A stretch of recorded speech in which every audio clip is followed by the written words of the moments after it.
Welcome, everybody. I hope you can hear me. Please nod your heads if you can hear me loud and clear.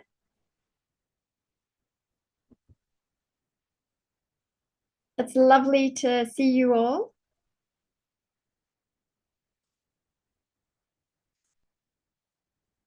Hello, Rinpoche. I'm just going to unmute you, sorry.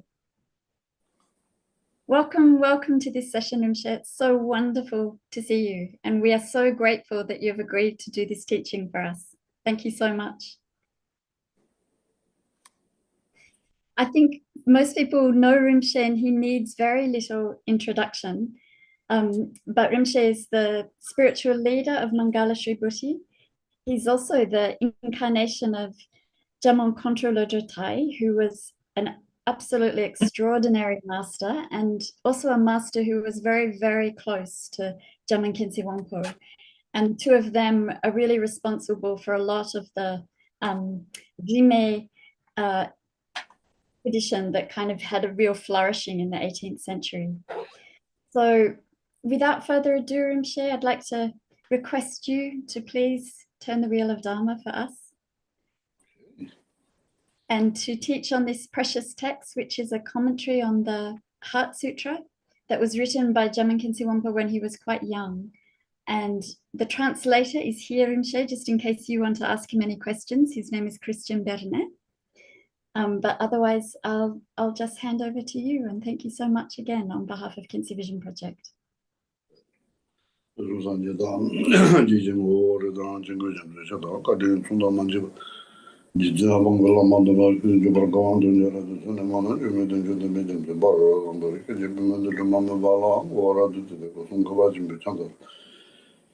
Sende zamdo mayen den jab je o gange ga tanda no ta kan de dan da yin zin be so so so no mo de jo to de na ma ko ne de na so de de ko ando ma ko be te da lo ben do o je do ni be me don vole de vi ni ngora mo de do ta da be je de bamba wa be ma de da lo be do jo no ta me de be je lo ju ni da to je ro no ne me do na to da ma be be do ju je ko de chu ko do Longchen ba de me o je ga da da lo de ne da ma ko je ro be je to de be bo ro do me de no no Yongchen Dorjin la so on the all of no no de de me some no no de no de ko de ko de ma ge ma ju de ka so on the ki da ko de la de me o ze ando de do o so Longchen na ge na ju ba an ji me ling be ga la de lo to no de be ma ju ne da ye me de san de ro ba ye ya do be na ju so lo a ji me to ne o o ban je de ma zo de lo no da le de be be jo ne de no je no jo ba ji me de ni go so ba de je ji so ba ma jo de do ji ni ma la ye me to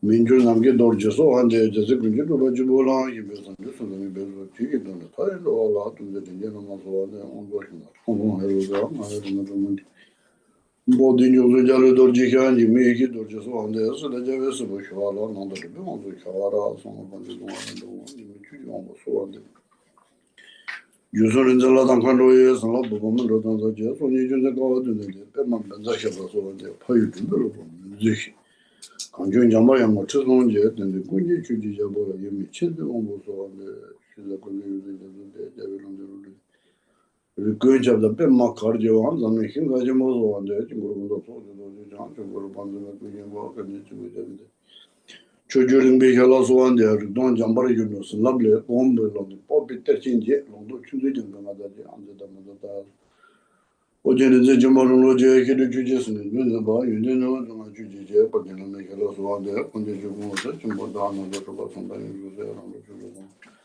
karma ye be dorje soande jujende ba no mando ke bazare mo ka da yuze ya do ba chumbo da no sonda no do da mini ma so sanjo jingo ngun ba mala ko chuki tum ba onje ba yeme na ko ngo soande de lo sinja Sidr jasi chu yu lo le je na da lo ben ma hin ye ga sa ne de hero ko ba la hin ne fun de da yu sin ye lo da da ke de jam de je zo na ne me de be na to dum de den lo ba sim ko ja je ji mi chen de zo so an de tam be na do tam be la ma de tam be lo de tam de ko man tam be do la tam ju de je ye lo do shi de ni ma so an de ra na de je ko mo de jo ki ji me do be de do shi de do la je de to ju ma ke jin de an do ju so So lama jube lama dan dembe lama tsara lama la ikan jasum de chunde toba ye mezi hini kubi do kuji ya kubi do kuji jinji ya se Azon level on Chula, Jordan, Dozo, Jordan was in Yellow, Julan was in Yellow, and Tobas was with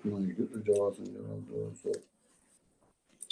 The Dodamba dancing in those who do Jordan. Java the Dalan Juba, Santa, the Judica, the Jesuit, who is always given to the Doggy, some dog, Janju Chimbo, to the Hija for the Sanjusim Labala, the Darling in Nevada, taking roll up, pinning to Sanjusim, taking in Labala, Jeda the Hija, Sanjutuni Jivata, Sanjusim Labala, the Darling in Nevada, taking roll up into Sanjusim. They into the Habala and Baking Labadija, the Hija, Sanjutuni Jivata, Sanjusim Labala, Sanjusim the Jija, taking to the Habala and Baking the Labala.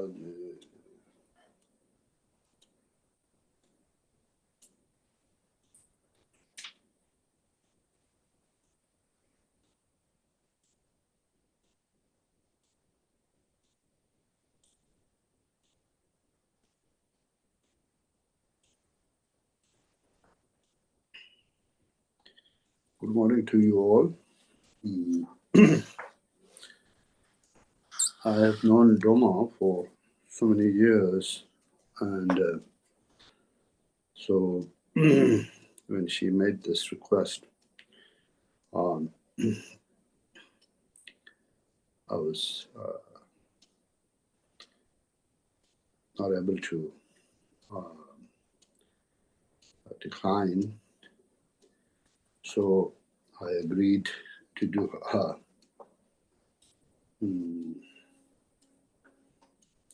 a teaching on a piece of Khyentse Wangpo's writing, among the writings of Khyentse Wangpo that is being translated with Khyentse Vision. And so here we are, and I'm very pleased that all the auspicious coincidences came together for me to be able to do this today and tomorrow. Now to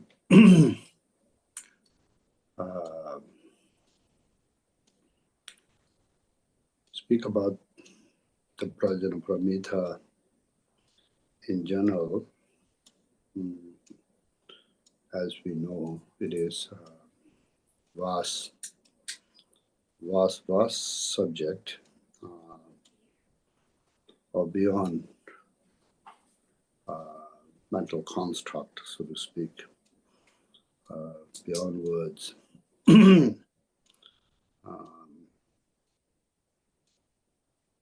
So it would be presumptions to say we could, in any kind of like a justifiable manner,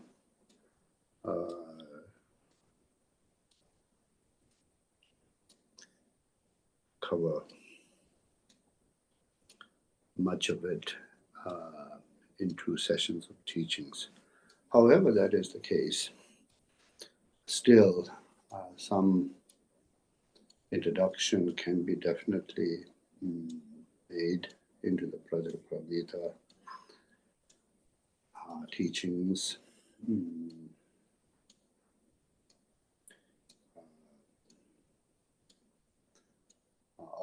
Buddha, the Buddha Shakyamuni, the 4th Buddha, the great sage, after attaining enlightenment under the Bodhi tree, has turned the wheel of the Dharma 3 times. The first wheel of the Dharma is on the Four Noble Truth.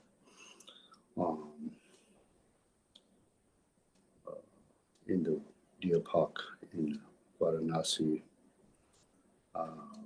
with the first sangha, so to speak, the 4 monks who became monks instantly as he gestures to them as to come closer to him. Miraculously, so to speak, they were all robed up, and also their hair and beards all shaped, as they say. Now, in there's the truth of the suffering, and then truth of the cause of the suffering, and the truth of the cessation, and then there's the truth of path towards the cessation.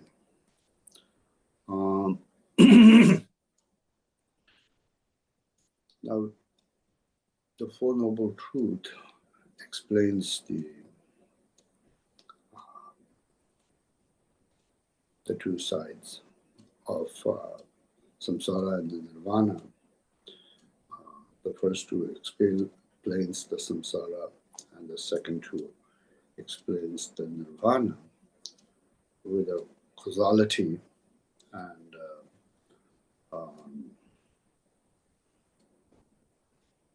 suffering as for the samsara as a result and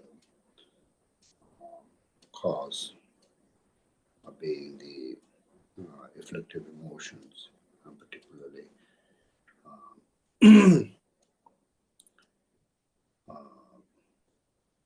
the two forms of mistaking, misapprehension,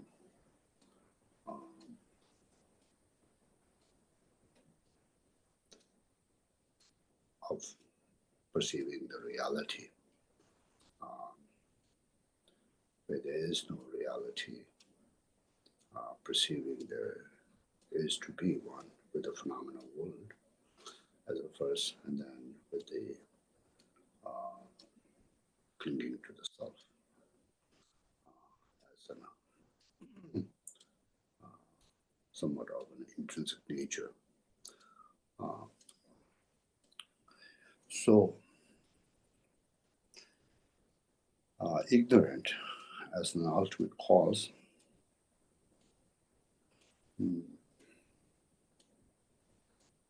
And then, since it's laid out in that way, ignorant as the cause for the suffering. And in the suffering, so to speak, there's the kind of suffering upon the suffering, that the suffering of change. And then ultimately it comes down to suffering of all compounded things being momentarily, unreliably, also due to the very nature of compounded things being impermanent by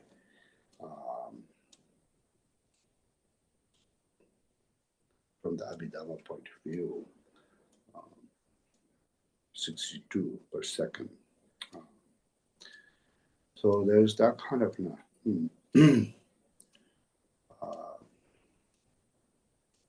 phenomena world, so to speak, changing, always in flux, so to speak. And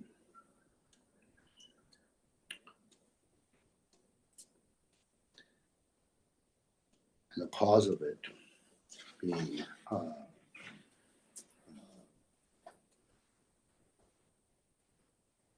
more or less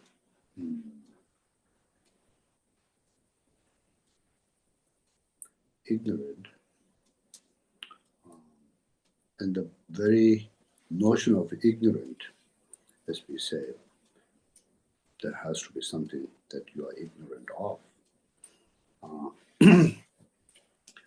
And if it is something that you are ignorant of, by the very definition, that the ignorant could be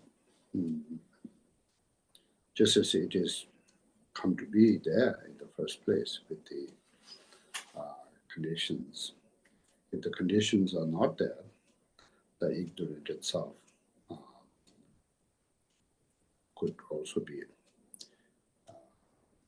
overcome. And overcoming the ignorant, ultimately speaking, then we awaken ourselves to the reality as it is. And this very reality is going to be Mahanirvana, so to speak.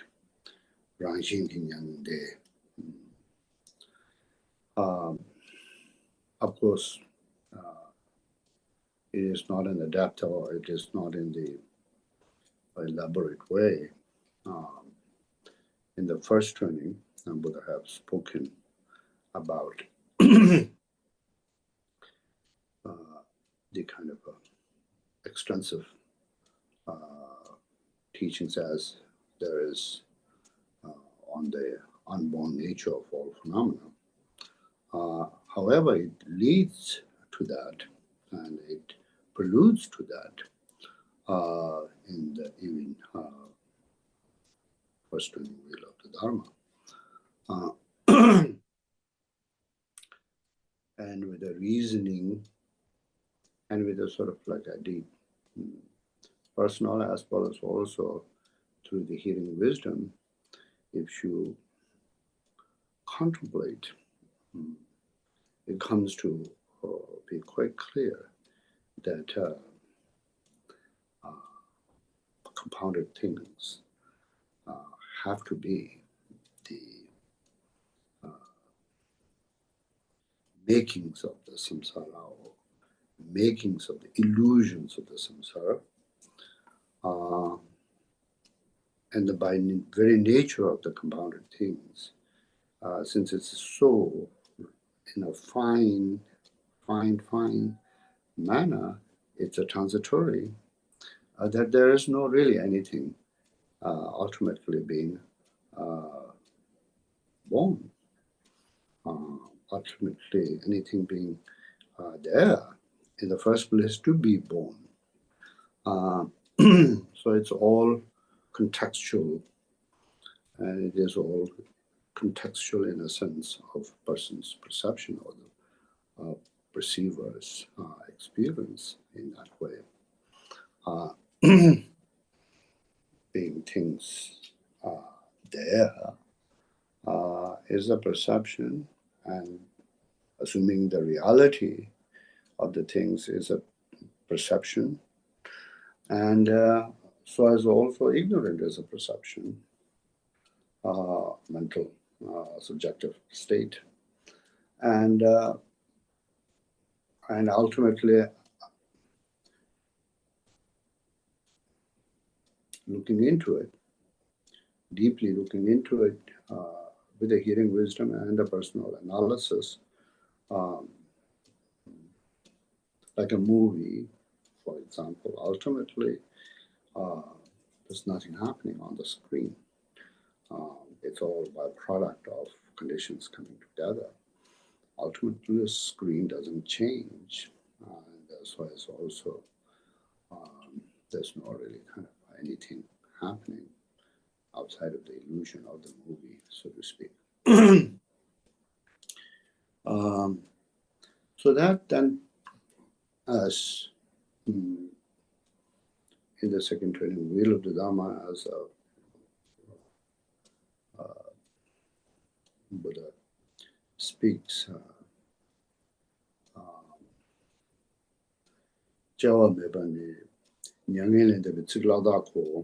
which means the unborn nature is the Mahanirvana. It's just another word, but meaning the same.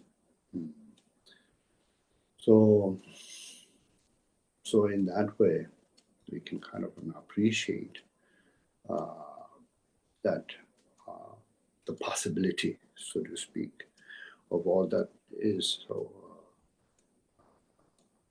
what we as a sentient being going through oneself and others in the world of samsara, ultimately through the awakening process of oneself to the true nature, then one can obtain the nirvana. Becomes reasonable. If it is intrinsic and unconditional, the samsara, so to speak, there's no causality or dependent origination, then what could be done? As Nagarjuna has said, things become static and unchangeable. So as also Lord Mathia stated that as well. Since things are not like that, then the possibility of the nirvana, which is the kind of the ultimate aspiration of all those who are in the path, whether it is in the Shavaka path or Prataka Buddha path, or whether it is the Bodhisattvayana path, ultimately obtaining oneself or oneself alone with all mother sentient beings to attain our ultimate nirvana, so that one doesn't have to endure all of the suffering that one had to endure, or will have to endure, or is enduring in the present time in the samsara, which is overwhelming. So prior to the Four Noble Truths teachings being given in the world of human 2,500 years ago, we can say that there were religions, there were many, perhaps, fractions of religion, but all are either eternalist or nihilist. The middle way, so to speak, where the causality of the samsara, how it's being explained, ultimately coming down to one's own ignorant, and then ignorant being unaware of the nature itself, that one can actually, through the process of the path, one can awake oneself. Thus, one can actually end once for all the samsara and the suffering. And it's sort of workable. The presentation of the workability, another being sort of like an eternalist and able to change because things are eternally the way it is, or nihilist, and things being random and existential, nothing could be done. That kind of a mindset is being, for the first time in my belief, has been really to those intellectual or to those times great sages who are like Mahakashapa and Ramjur, Shariputra, and all. It was very kind of refreshing, I think. And therefore, Arya Nagarjuna, in his letter to his dear friend, has spoken as Buddha's essence of teachings is going to be primarily exposition on the dependent origination and emptiness.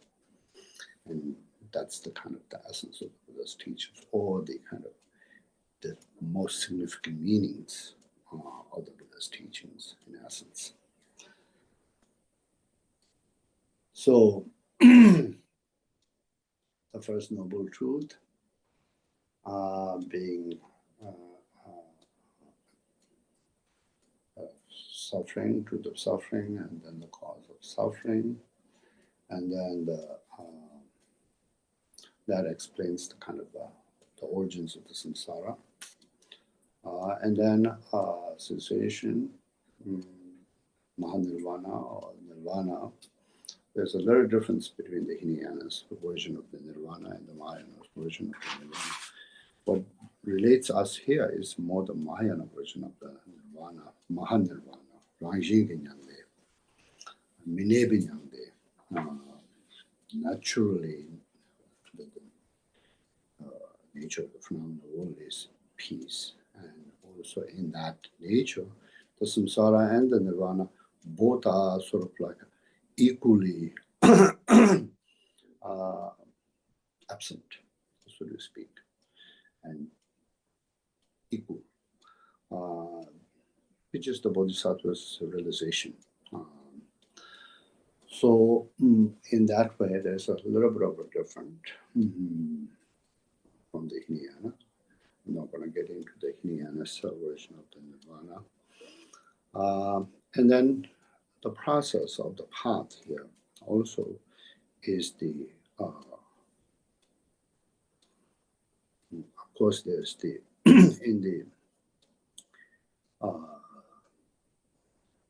Hinayana, there's four immeasurables practice, but generating a bodhicitta for the welfare of all living beings, relief from the suffering of samsara is not there. And then also that kind of extraordinary kind of brave heart with the immense compassion and the immense sense of universal responsibility is not going to be there. So that's going to be the Mahayana's feature and the Mahayana's greatest kind of like strength as well. However, that kind of the skillful means, compassion and the activities of the compassion is always going to be in the post-meditation. It's not going to be in the in-meditation. In the in-meditation, the wisdom is going to be the most important. And in the wisdom, what sort of like comes to be the most important is going to be Dhammya the realization of the selflessness nature in regards to the phenomena being empty of its innate identity, and also in regards to the Scandhas, similarly, and also in regards to the self, the kind of identitylessness, the wisdom of realization, the identitylessness. That kind of wisdom is really the most kind of what makes the Mahayana teachings, the Sijinyamyi, in the view of the emptiness, samsara and the nirvana, both being equally absent and devoid, free of all elaborations. So there is no sort of like, fixation on either side to get anything rid of or to attain something as an ultimately real. And in this regard, in the Abhisamaya Alankara, as well as also in the Mahayana Tantra Shastra, both in these two profound texts of Lord Maitreya have spoken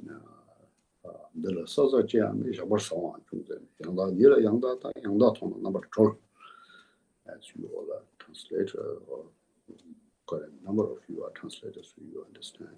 There's nothing to be removed, ultimately nothing to be added, just as it is. Being able to kind of awaken oneself to that, that is so-called the state of liberation, as it is stated. This kind of the view of the emptiness, especially, yes, of course, the focus on the self being realized as emptiness, since this sort of prevents us the freedom from the samsara.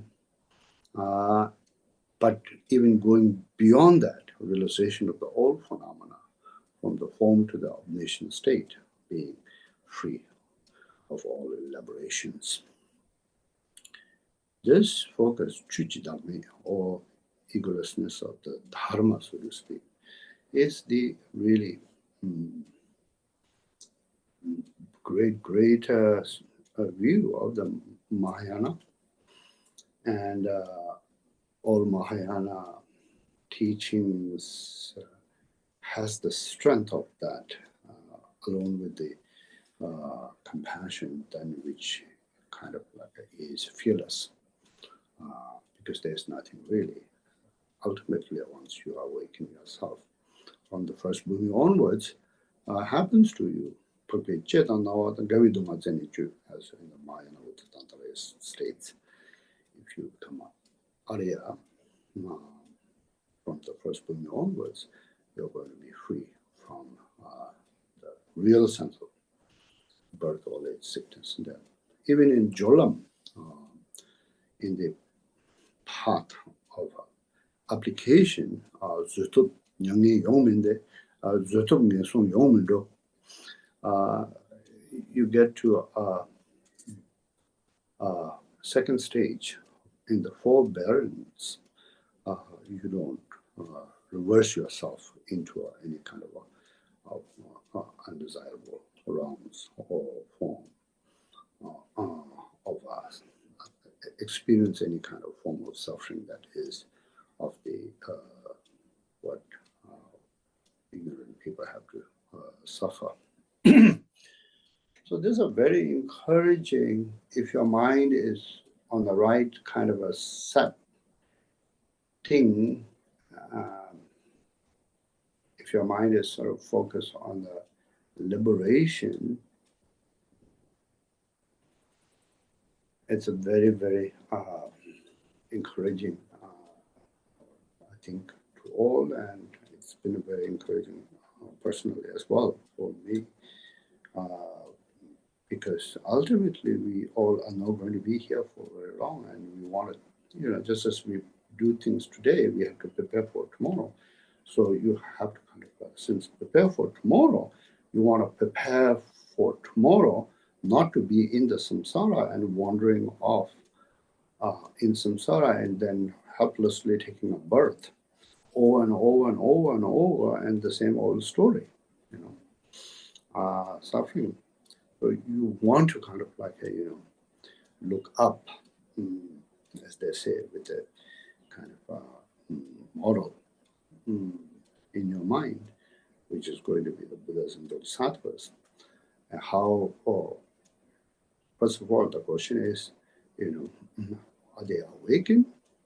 And if you believe that they are awakened, how did they, got there? How did they awaken themselves? So not kind of taking things for granted, that there's some kind of like a big gap between yourself and them, that somehow they are awakened and you're not, and it's going to be staying that way forever, as if like there's nothing you could do or anyone can do, is a little bit of a sort of fatalistic in my mind, and it's a sort of a form of laziness as well.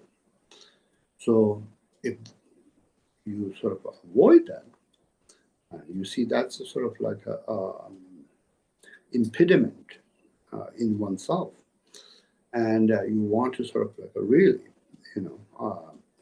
emulate them. Then you have to also see the possibility for oneself to be awakened, and in order for oneself to be awakened, you have to be able to grasp the wisdom, and you have to, however, you're not there having fully grasped the wisdom, but at least to sort of like have a hopeful reasoning in one's mind, so that you could apply yourself in time with the kind of increasing of hearing wisdom and contemplative wisdom, and then ultimately with the meditative wisdom,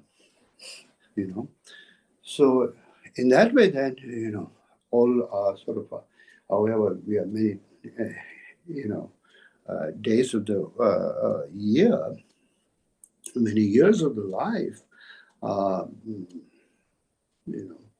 distracted, admittedly, and sure, we are vulnerable in that way. However, being on the spiritual path, and being a spiritual person, being a Mahayana, that whatever the work that we have actually done and are doing and are in the future to do sort of mounts up being something in the end, as towards awakening fully oneself as an enlightened. That kind of vision or dawn of that kind of a vision in one's mind, I feel is very important. Otherwise, you would sort of like get immune to the Dharma, which is a sort of a danger for all of us. What is the immune to the Dharma in the teachings, as the great masters said? It's when you get this kind of an attitude in yourself, unknowingly formed. Oh, I have heard that. Oh, I know that. Oh, I've heard that also. Oh, I know that. And then you kind of, don't value with the significance that it represents in individuals' life, like yourself, or individuals who are truly a seeker, are truly a seeker to be awakened in lifetimes, or ultimately, so to speak. So Four Noble Truths in that way, kind of gives us a structure of path of 37 aspects of enlightenment and the 5 paths. In 5 paths, 37 aspects of the enlightened. It's sort of like really foundations is laid out there by the Buddha, the great sage. It's sort of like a beginning of the Gate Te Atao, Gate Paragati Parasangate Bodhi Soha. But the funny thing is, you cannot be sort of speaking two things at the same time. Since there was no sort of sage like the Buddha himself prior to, at least in this recent time,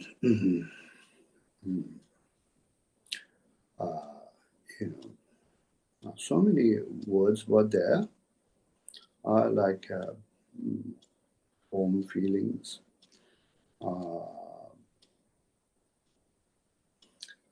perceptions, or conceptions, mental formations, consciousness, heaps of them, Scandhas, ayatonas, datus, 12 links. Some of those words were there, I think even prior to the Buddha, under the Bodhi tree attaining enlightenment. But I assume a lot of those words, in order to sort of speak clearly, in order to poignantly be able to introduce the kind of ultimate truth, these sort of relative aspects of the world and phenomena and oneself, and the functions of how relative world works, is not being explained very thoroughly prior to the Buddha. So Buddha had also, I feel,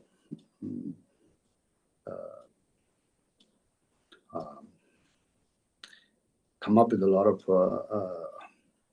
identifying labels, and then categorizations.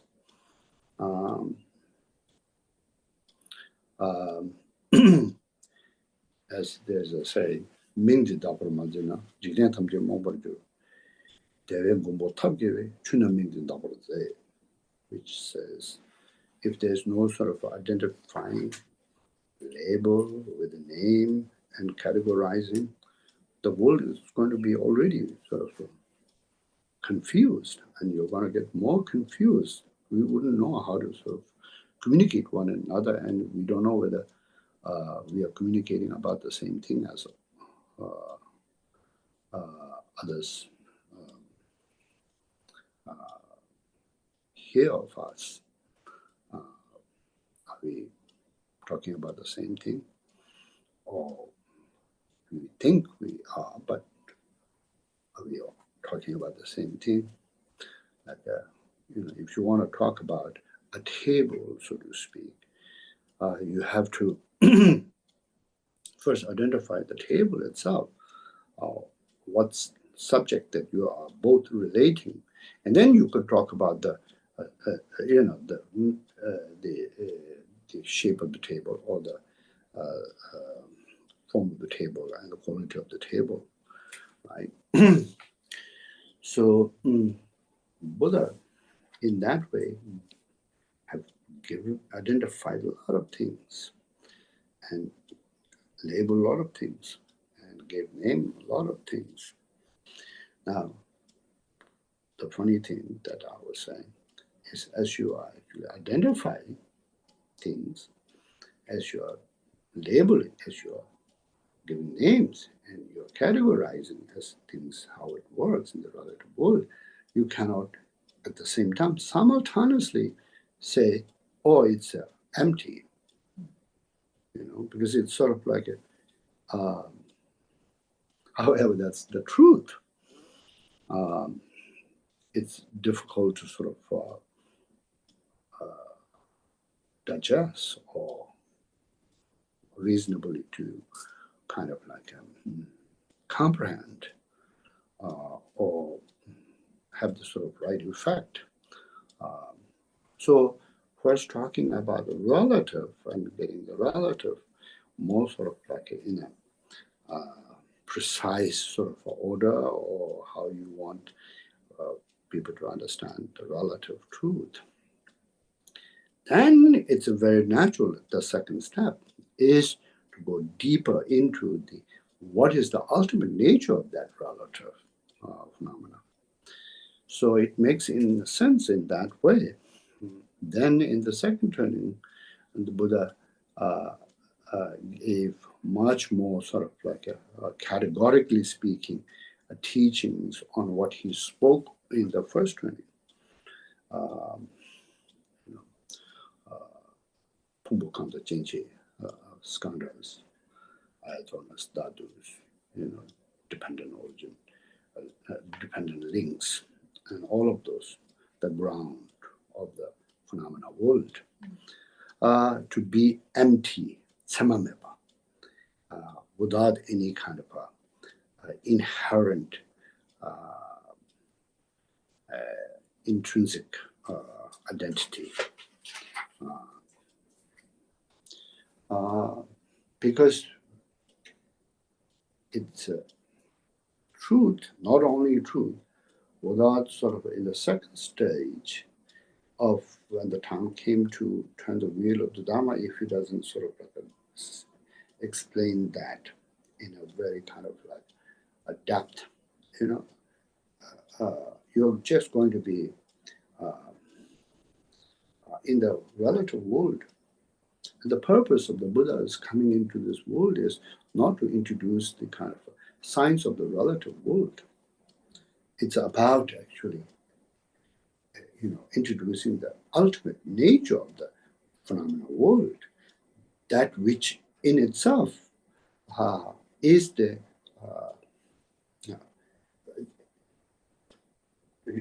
in itself represents the possibility of nirvana,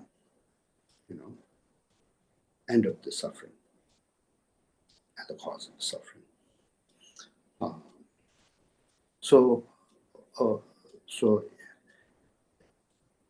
if not going in depth in there, then it becomes somewhat of very kind of like limited in that way. So I believe the second turning wheel of the Dharma is very appropriate after some time in the Rajgir with the audience. Now, from His Holiness 14th Dalai Lama, 4 Noble Truths were taught kind of widely to idly or publicly, or anyone who's there.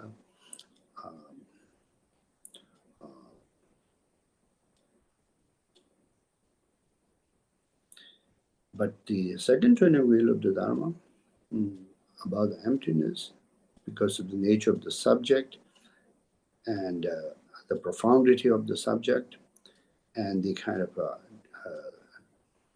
the deep aspect of the subject, it was categorically spoken only to the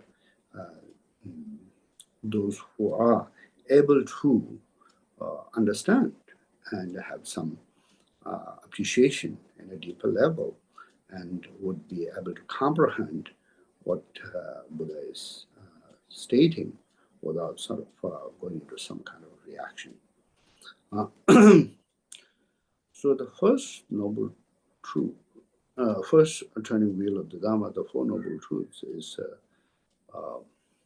later, as sort of schools have developed from there. The Shavaka schools and Pratyeka Buddhayana schools came from there. And it's more kind of a practice in Pali, I feel, I heard. The second turning wheel of the Dharma is more for the Bodhisattvas. I know there are some scholars who say Rajgir is so small area of space, and how could there be so many bodhisattvas and so many beings accommodated there. I think that's a little bit of short-sighted, If you're not Buddhist, that's one thing, but if you're Buddhist with some relative understanding how, Chumchul, the kind of place can be transformed in that way. With the power of the Buddhas. So anyway, in the Vulture Peak Buddha turn, the second turning wheel of the Dharma, in which we call the teachings of the Paramita or the Paramita Yana are being propagated, in which the Bodhisattva path has been later developed, or Mahayana have been developed. In the school have been developed. First the Chittamandra, then the Madhyamika school. Now in there, when the Buddha gave the teachings of the Prajna Paramita Sutra, Buddha made a throne in which later is sat and taught. Prior to sitting on the throne, he prostrated himself to the throne, kind of venerating the subject of the Paramita, Prajna Paramita, as the mother of all the 4 Aryas, Shavaka, Arhats, Pratyeka Buddhas, from Pratyeka Yana, and Bodhisattva in Bhumis, and the Buddha ultimately, Buddhahood ultimately. Pāji is Arhats, Buddhas, Bodhisattvas, and the Buddhas. All have to come from a realization from the wisdom of the emptiness.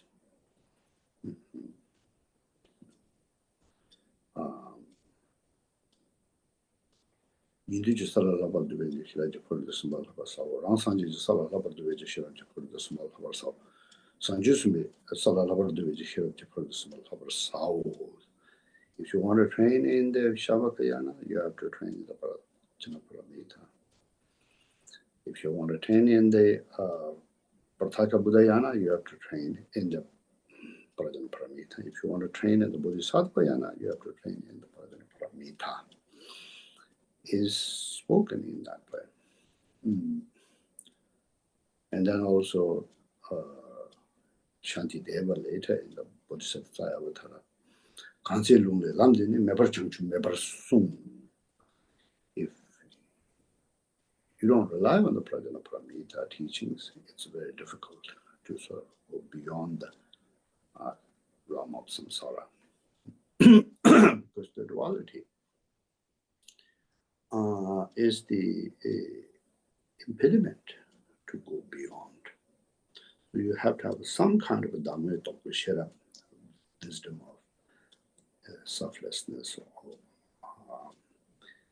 in order to have the selflessness nature of the yourself, you need to have also some realization of the emptiness of the skandhas in some degree.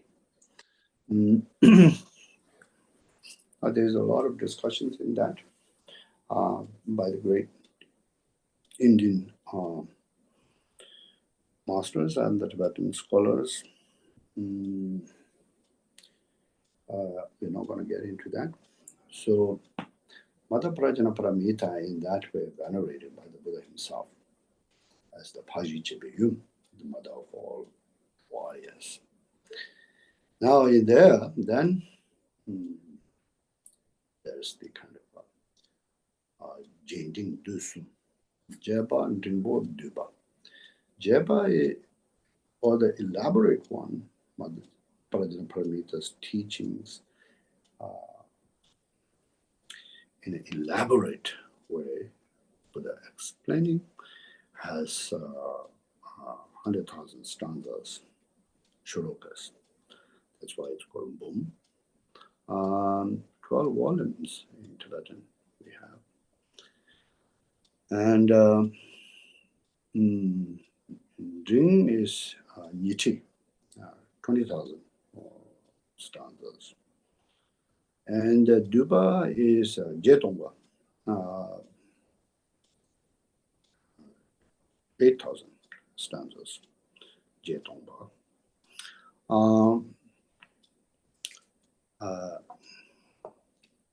All kind of in essence is the Heart Sūtra, what we are going to be studying, or what we're going to go through. Now, in all of those,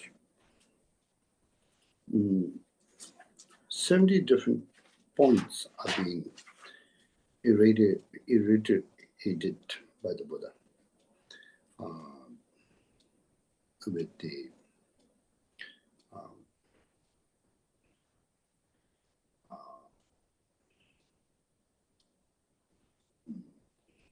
Chensum. Chensum is like the first three subjects. Namchen, obdation state. Namshe, which is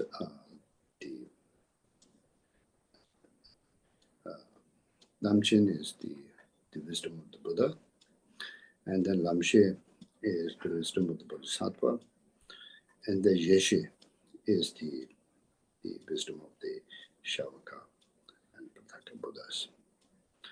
And then this is sort of like what to subject-wise to kind of study and familiarize and get into sort of like yourself very clearly. What is the kind of goal? What is the path? What is to avoid, so to speak. Tobja, Tobji ke Lam, and Pangja. Now, how to go about it in a practice-wise, then there's the four applications.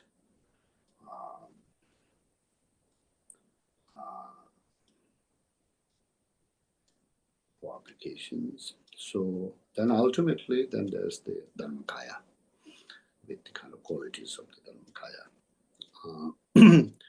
So in 4 sections, 4 chapters, no, 8 chapters. Yeah, in the three sections, and no, in the 3 sections, 8 chapters, so to speak. 3 sections going to be the omniscience and the path, and the ground knowledge going to be the 1 section, and then 4 applications are going to be the 2nd section, and then the Dharmakaya in the end as a result are going to be in the 1. 70 tenduju. 70 very significant meanings are going to be explained.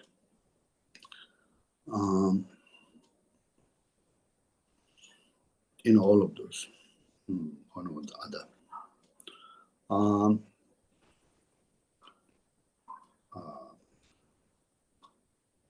Kajache Lung Tangmang, which means the Buddha's words is very broad.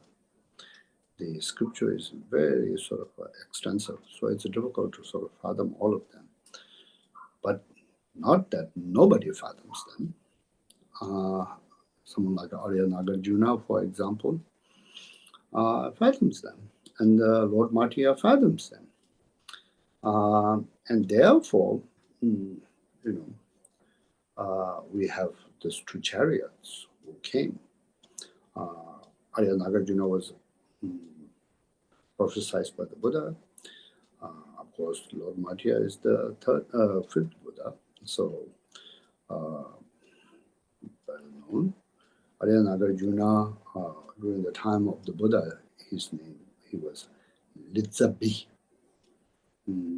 So Buddha said Nagarjuna is going to be, Litsabi is going to be taking rebirth and going to come as a Lu, with a name with a Lu, Naga, and he'll really make his teachings very accessible and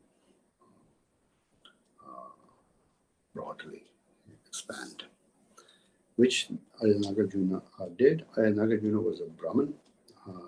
Somehow, very interestingly, he was palm reader or some very reliable Brahmin said that he's only to live very short life if he's not to become a monk. So he is to kind of wander off and become a monk. So his parents sort of like with a deep sadness in their heart, kind of like let him move on. So then he moved on and he came to Nalanda and then met with the Sarha.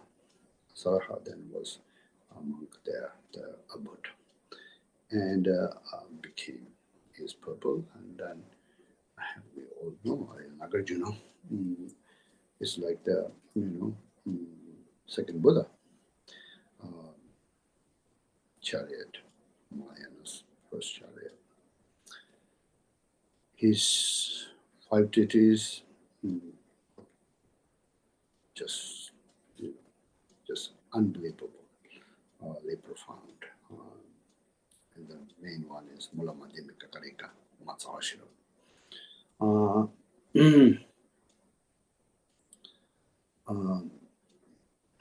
Which I think really made Madhaparajana Paramita teachings,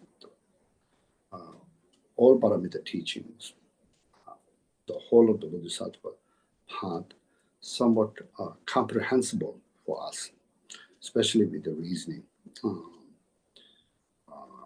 with the sort of Madhyamika for reasoning.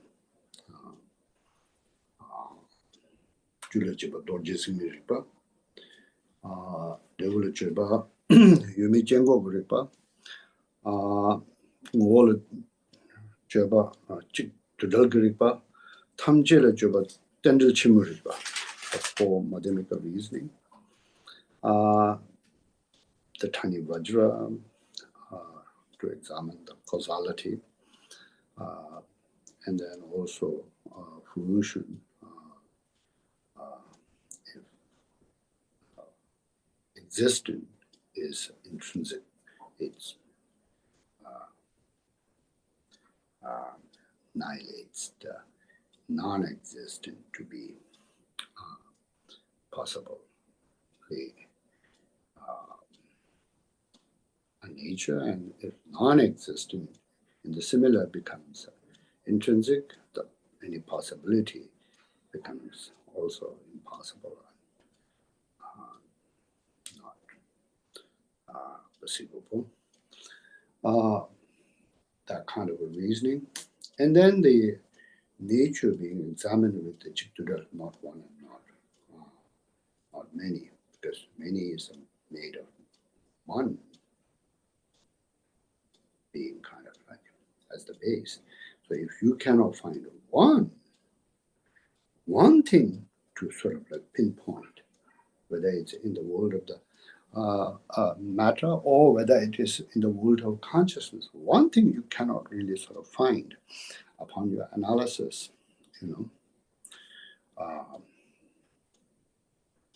because upon your analysis you could understand quite easily how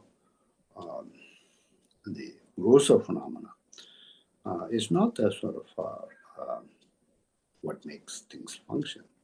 Now with this education of the science, everybody from a sort of high school level on understands this sort of phenomenal external world is made of matters.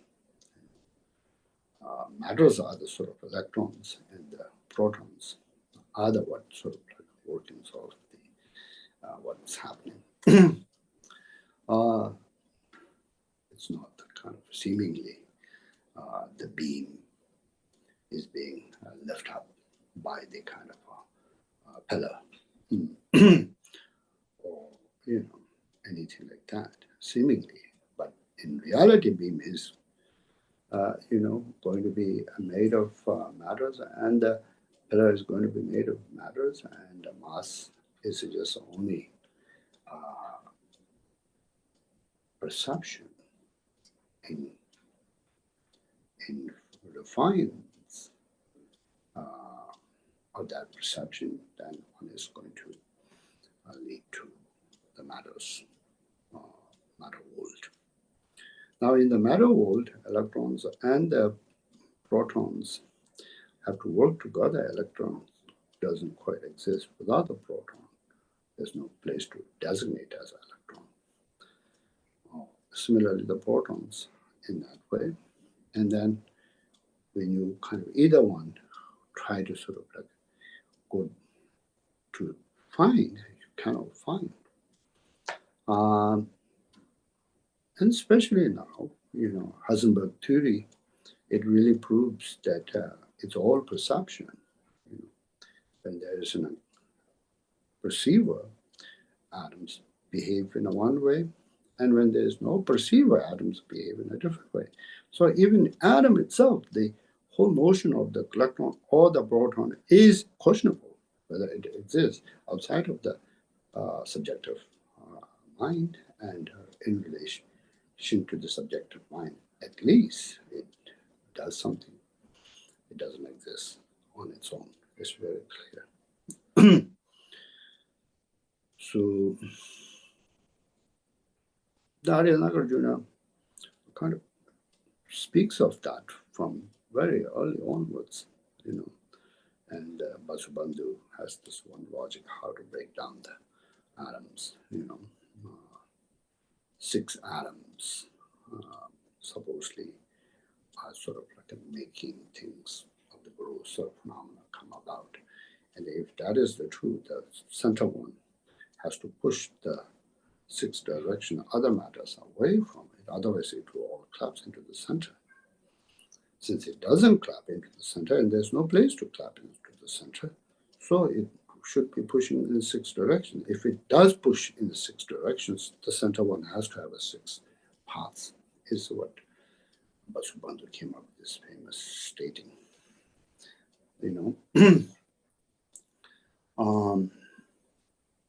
Chikitucha Jarwaye, and so forth.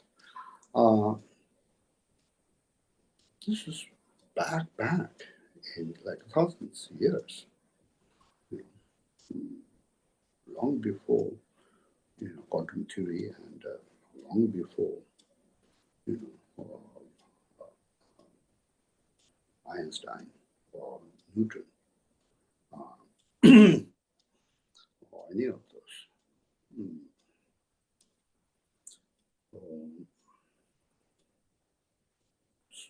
Then this is what we call Zunga Dutinchame, objective worlds or the external worlds being ultimately made of matter, and matter also devoid of inherent nature. Zimba Kejik Chame is done with the consciousness. Experience has to be experience of rising nature. Experience of a rising nature has to have a momentary continuum. And if there's a momentary continuum, it's going to be that when the present is here, the past is already gone, and the future has not risen. So those are non-existent. So the present is the one, only going to be there. So if that is the case, and the present also to push the past as a past and the future as a future, and then to stand on its own in the middle, that present has to have a sort of like 3 sections in itself. So in that way, when you analyze, you come to realize the consciousness is a pinpointless, baseless, and nothing can be sort of ultimately found there. That's called Zimba Kejik Chame.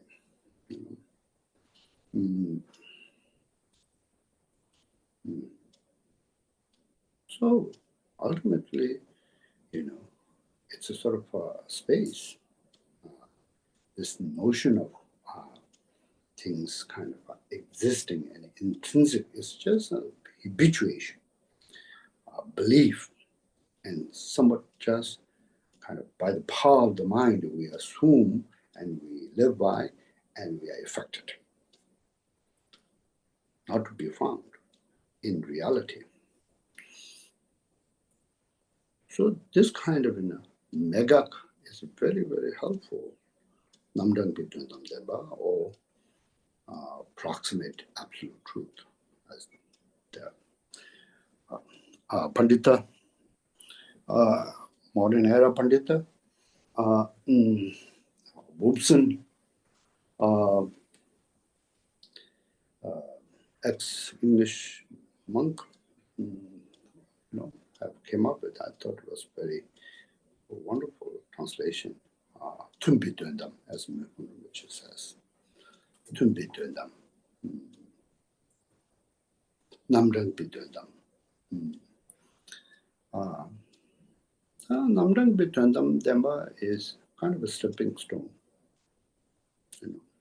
to Namdang Mayim Bidundam Demba.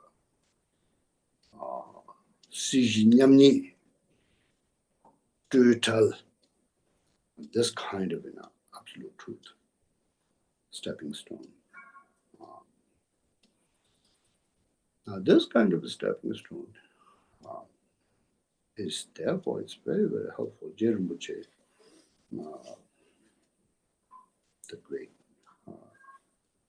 Rinpoche, Lobsang Trungpa has really kind of emphasized that very strongly in Gedeba. So it's also in the Rangpa that is kind of also Tantric school of mathematics. This was very also popular as well.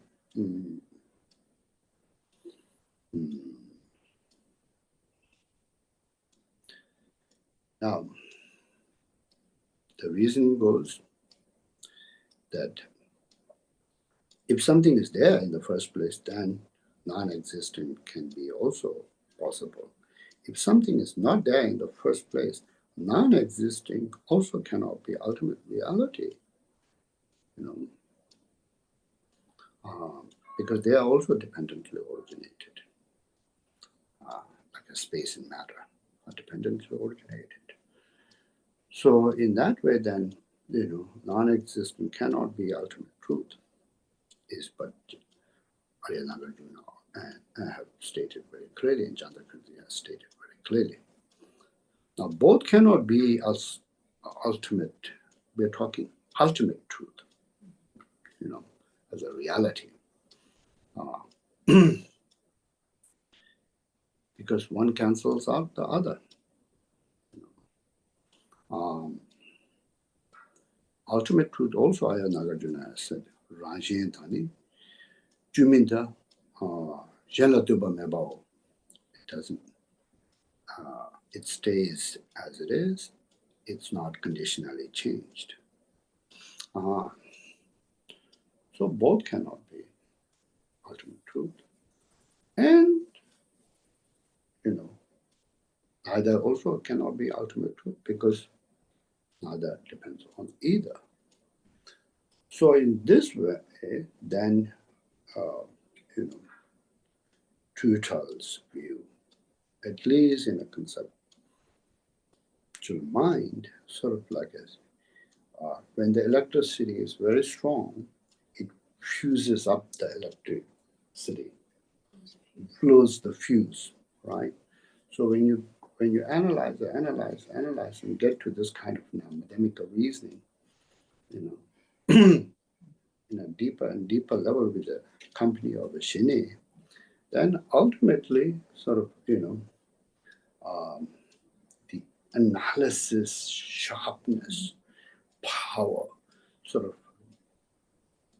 blows up the conceptual mind altogether,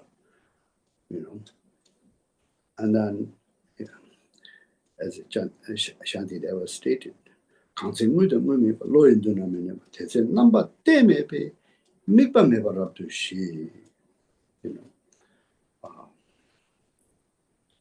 Khyentse means when. Mepa means when you have no possibility of existing being the ultimate reality because it doesn't correspond with your innate reasoning. And non-existent cannot be ultimate truth as well. Both cannot be ultimate truth, and neither cannot be ultimate truth. Then, you have no fifth option to then just kind of rest. And in that resting, then the vipassana, if the shamatha is stable enough, the vipassana, the dawn of the vipassana, santong, nambaramitope yeshe, is to, come about, right? In the Sutrayana, that's how it is. Jegum and jogum, jegum and jogum, jegum and jogum. Analytical meditation and the placement meditation. Analytical meditation and placement meditation. Analytical meditation helps the hangtong. Placement meditation helps the shine. And the combination of those two going forward to the where you cannot go any more further. And then you come, your mind duality. We are talking about your mind is made of a duality, and duality has to kind of like, with its own kind of like a reasoning capacity, has to sort of burnt out. Two woods, sandalwoods, being rub together, creates friction, and then fire ignites, and then ultimately the fire consumes the both of the two, as in the Sutra it states. That Mikpa Mikpa Raptushi is the great peace is to be experienced. Right? So now in that state, that, there's no like a Zungwi Yul, Zimbi Sem, no objective world, no subjective mind, alien to one another, one out there and one here, one perceiving other. None of that, right? So then it becomes like, beyond mental construct.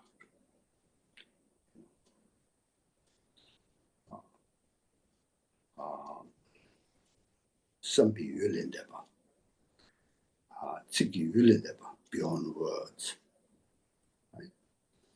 And, free of all kind of characteristics.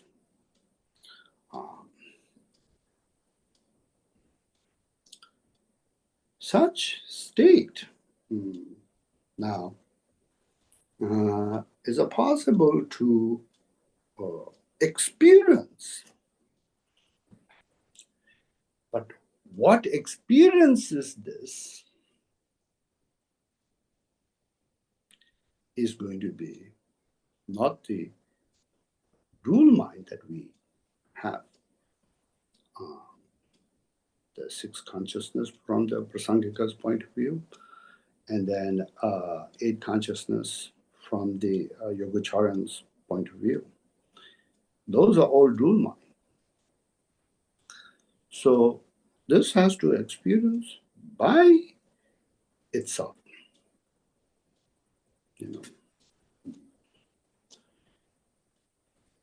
So rangrik piyeshe. So rangrik piyeshe, as in a sort of figure of speech, it's the kind of what comprehends the Yunchima, right? The Great Mother. Tombani, Maha, Shunyata.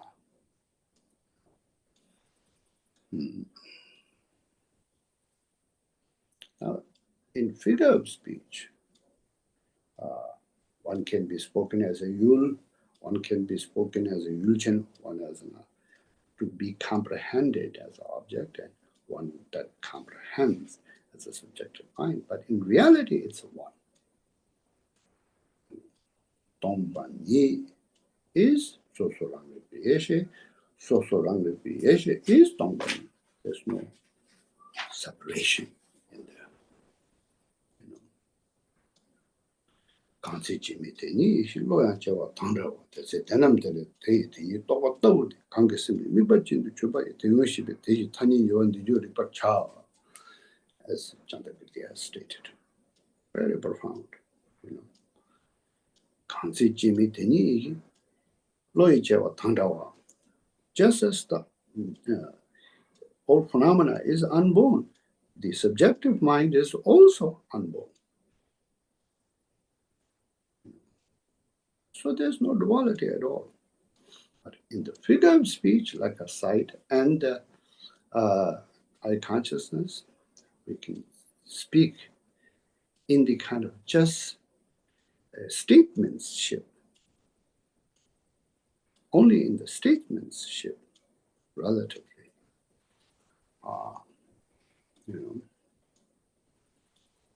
for the communication. So very, very profound, I think. Now, what does that do? That does bring us into the kind of like a view that is primordially onwards awakened.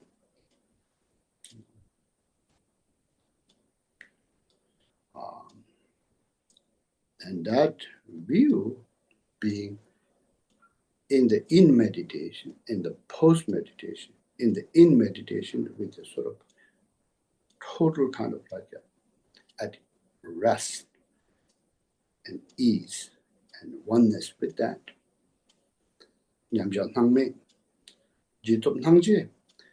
In the post meditation, then all of the phenomena, including the path and all that you engage, for example, in the 6 paramita practices, what you engage,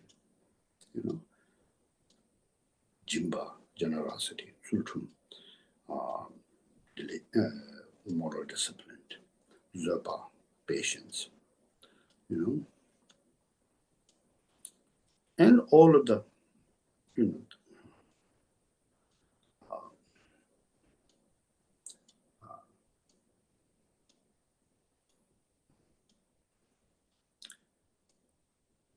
37 aspects of the path in the enlightenment, in the 5 paths. Solam, Jolam, Tonglam, Gomlam, Miloplam. In all of those. Whatever you engage, you have to engage. Like for example, in the Jimba Jinjal, Lambo Tomada, Jigden de Paros in Jisung. Yourself, the beggar, the little food you give, all you have to have the view of the emptiness so that it doesn't become a kind of a sticky. Sticky means like some kind of your own defiled emotions of duality sort of like ruins it.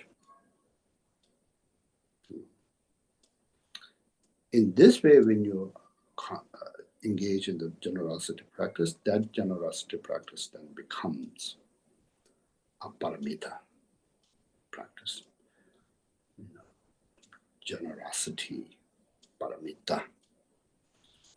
So as with all of the kind of other 6 or other 10 as well,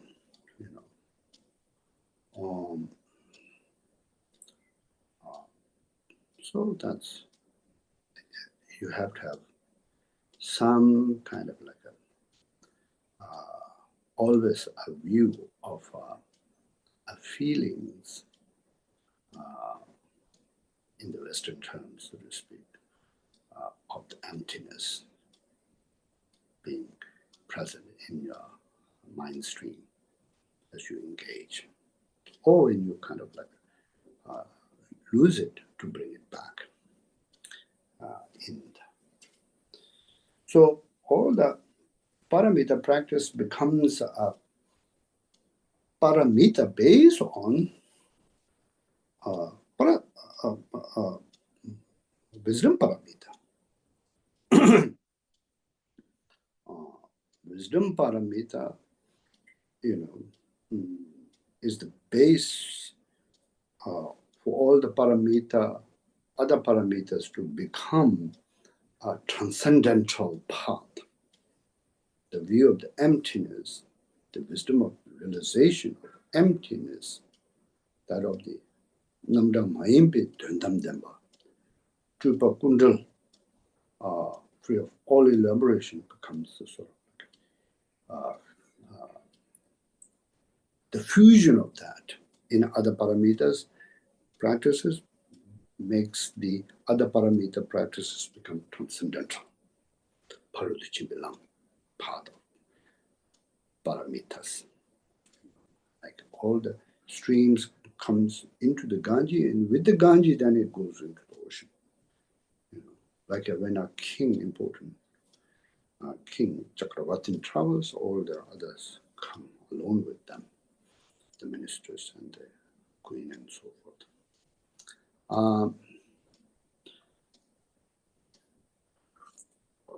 Shanti Deva states that very clearly.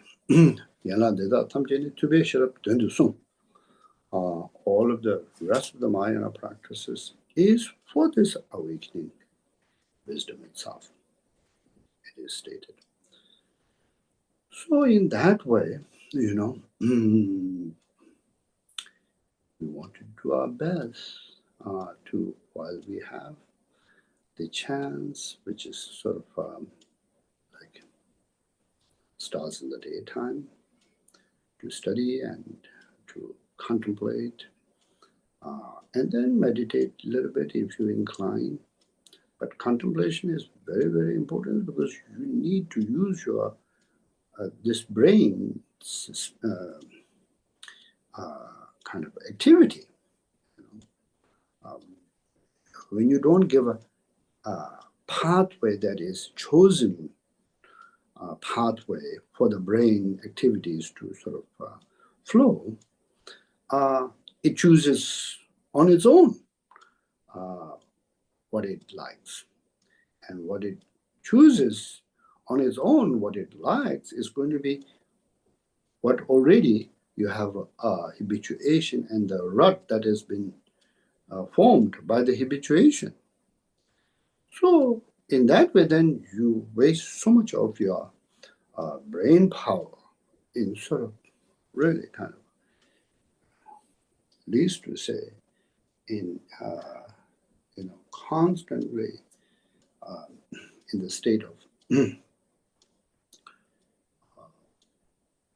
anxious and insecure because the phenomena world is always sort of flux and changing. And however, momentarily you could kind of like a sort of reify your world and feel like, okay, I am stable. It's going to be in the next round,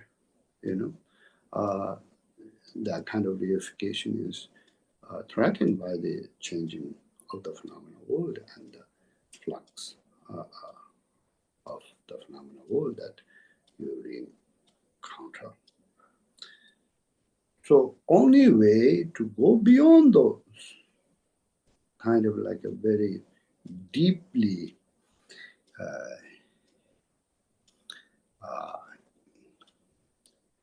unstable world, by making unstable world with your insisting to be some kind of a stable, why not go beyond the unstable world into the stable world of its own very nature that is unchanging, and then perceive the changing world as just a mere appearance, mere magical appearance, as Arya Nagarjuna has stated.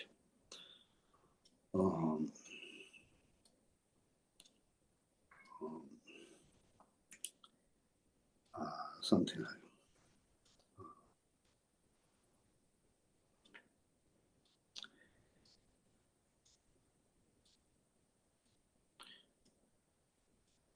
momsar vecha momsarchi, mezung vecha mezung.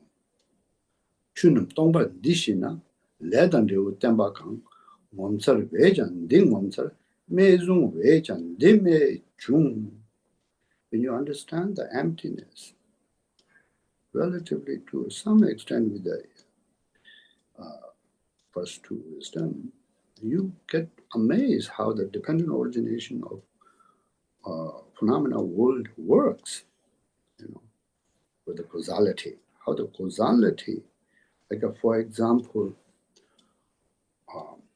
cause being there and the effect being there both at the same time, it wouldn't work because they are not dependent. They both are there independently. But if cause is there and the effect is not there, then how could it work? Because there's a gap. Similarly, if the effect is there and the cause is not there, how could it work? Because there's no cause. But however, that cannot be explained. There is, for sure, causality in the relative world, because it's always manifesting, it's always happening.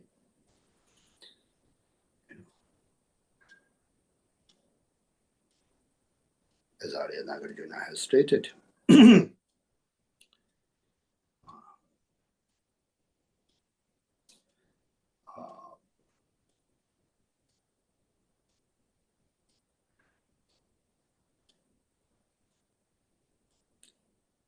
tenji tenjo ma imi chunga yo pa ma imi tese tongi ma imi chunga yo pa ma imi kanga teni kangjunga teni reshi teni tele shema ma imi tese chemi takwa means kanga tomba nirunga tela tamche runga kanga tongi mirunga tela tamche runga means. There's a very, very profound, I'm sure you all have heard of this phrases to many teachers as well as, reading, dependent origination, and emptiness are one thing. They're not like a separate. And also, what's dependent originated cannot be that actually,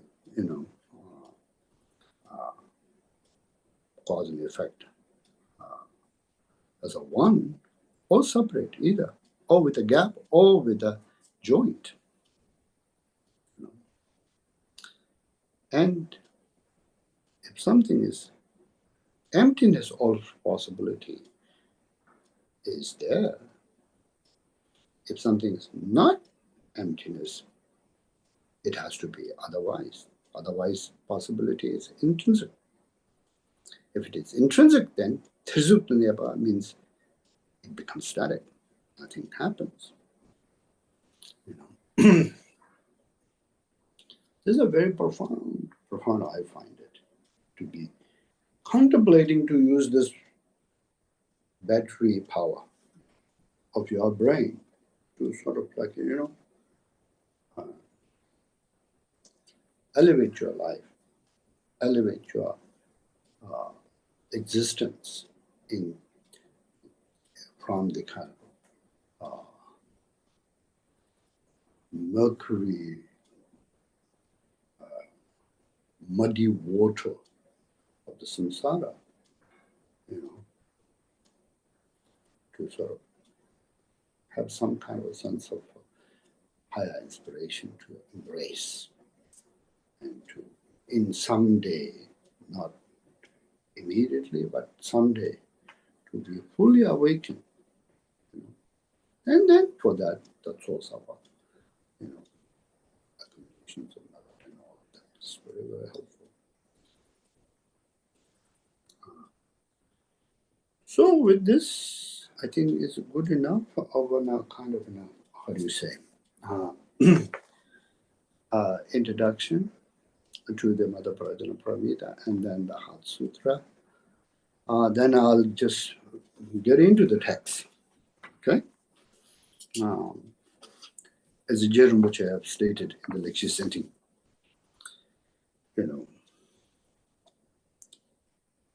Arya Nagarjuna's reasoning in the Mula Madhyamika Karikara is the one to appreciate, and there's nothing more to appreciate than that to be found in any other treatise of the sutras and tantras. The reasoning itself, with the coherent reasoning that we can comprehend. So I think I've given a little bit of that here.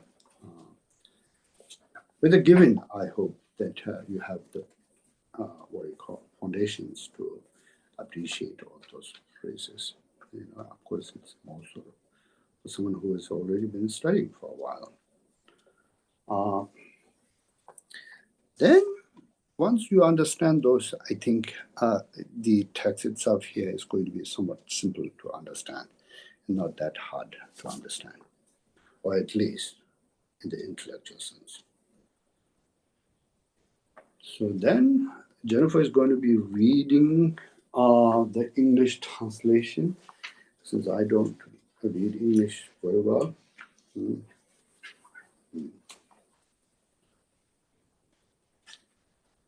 Sherab Jipalu the Simba, someone who is Sasi Gideon Hawa, Namo Tanja Paramita Ya Nazo Tubi, Chiwa Maluk, Namtra Gosumi, Rochik Pace, Samji Major Jude may be in Yuchi Sherab Haro Sinland. Jumden Dema, Sherab Jipalu, Simbi Nimbun, the Chapter La Dunsumde, Letang, Jungdang, Jugo. Go ahead. Light of definitive meaning. Namo Prajnaparamita. Within the Dhatu's expanse, all shackles of the manifold elaborations without exception, and the three gates of liberation are of a single taste. And so I bow to the Great Mother Prajnaparamita, the realm beyond thought, the ineffable expanse. This explanation of the Bhagavati, the heart of the perfection of wisdom, has three parts: the beginning section, the main text, and the conclusion. Tambola, the Ang, Tsendun Dang, Tendun Nos, Tambone, Ligjarchikedo, Bhagavati, Netumdin Dema, Tanja, Shirap, Para, Parul, Mita, Simba, Shindaya, Nimbote, Dea, Sazi Chutam, Jomba, Ham, Langzi Yuden Tam, Demba, Yerang Soji, Sali, Yangta, Para, Deshin, Du Sumji, the Yeshiba, Tam, Jebi, Ma, Sochi Shirabde, Chodu, Juben Yeranki Shirabde, Dele Janga Palu Sim Be, Lana maybe Shirabda, Demba, Shinda, Topa, Lao, Shibi In, Rale, Kimbote, Pena, Omalia, Mara Toba Shindu, Dirian, Kolo Parba, Tsini maybe. The new Josa Jachewa, Tam, Chiktu, Dubiseros. Beginning section. The beginning comprises the meaning of the title and the meaning of the prologue. The meaning of the title. The Sanskrit title reads Bhagavati, defeating, endowed, and transcendent mother, Prajna, or wisdom, Para, the other side, and Mita, gone, Hridaya, heart. It is given that name because the perfection of wisdom defeats all the factors that are to be eliminated, because it is endowed with all the sublime qualities that are to be achieved, because it completely transcends the levels of Shravakas, Pratyeka Buddhas, and ordinary beings, and because it is the mother who gives birth to all the Tathagatas of the three times. It is endowed with unsurpassed wisdom because it has gone beyond the wisdom of even the Shravakas and the Pratyeka Buddhas, which in turn surpasses that of ordinary beings. The term heart, derived from the verbal root hrin, which means to take away, denotes that just as butter is produced by churning milk, all the vast contents of the scriptures of the second turning of the wheel of Dharma, which discuss the absence of characteristics, are condensed in this path. Now, much of it is well explained, and if we are to explain in depth, each word will take 2 days to most probably explain. So, not need. But without explaining a little bit, I think it would be kind of unjust to the texts. So, Susuchi or ordinary beings, we perceive phenomenal world and Scandhas to be somewhat of an, with a kind of a permanent nature, tapa. And then also we perceive it is to be kind of clean or, attractive.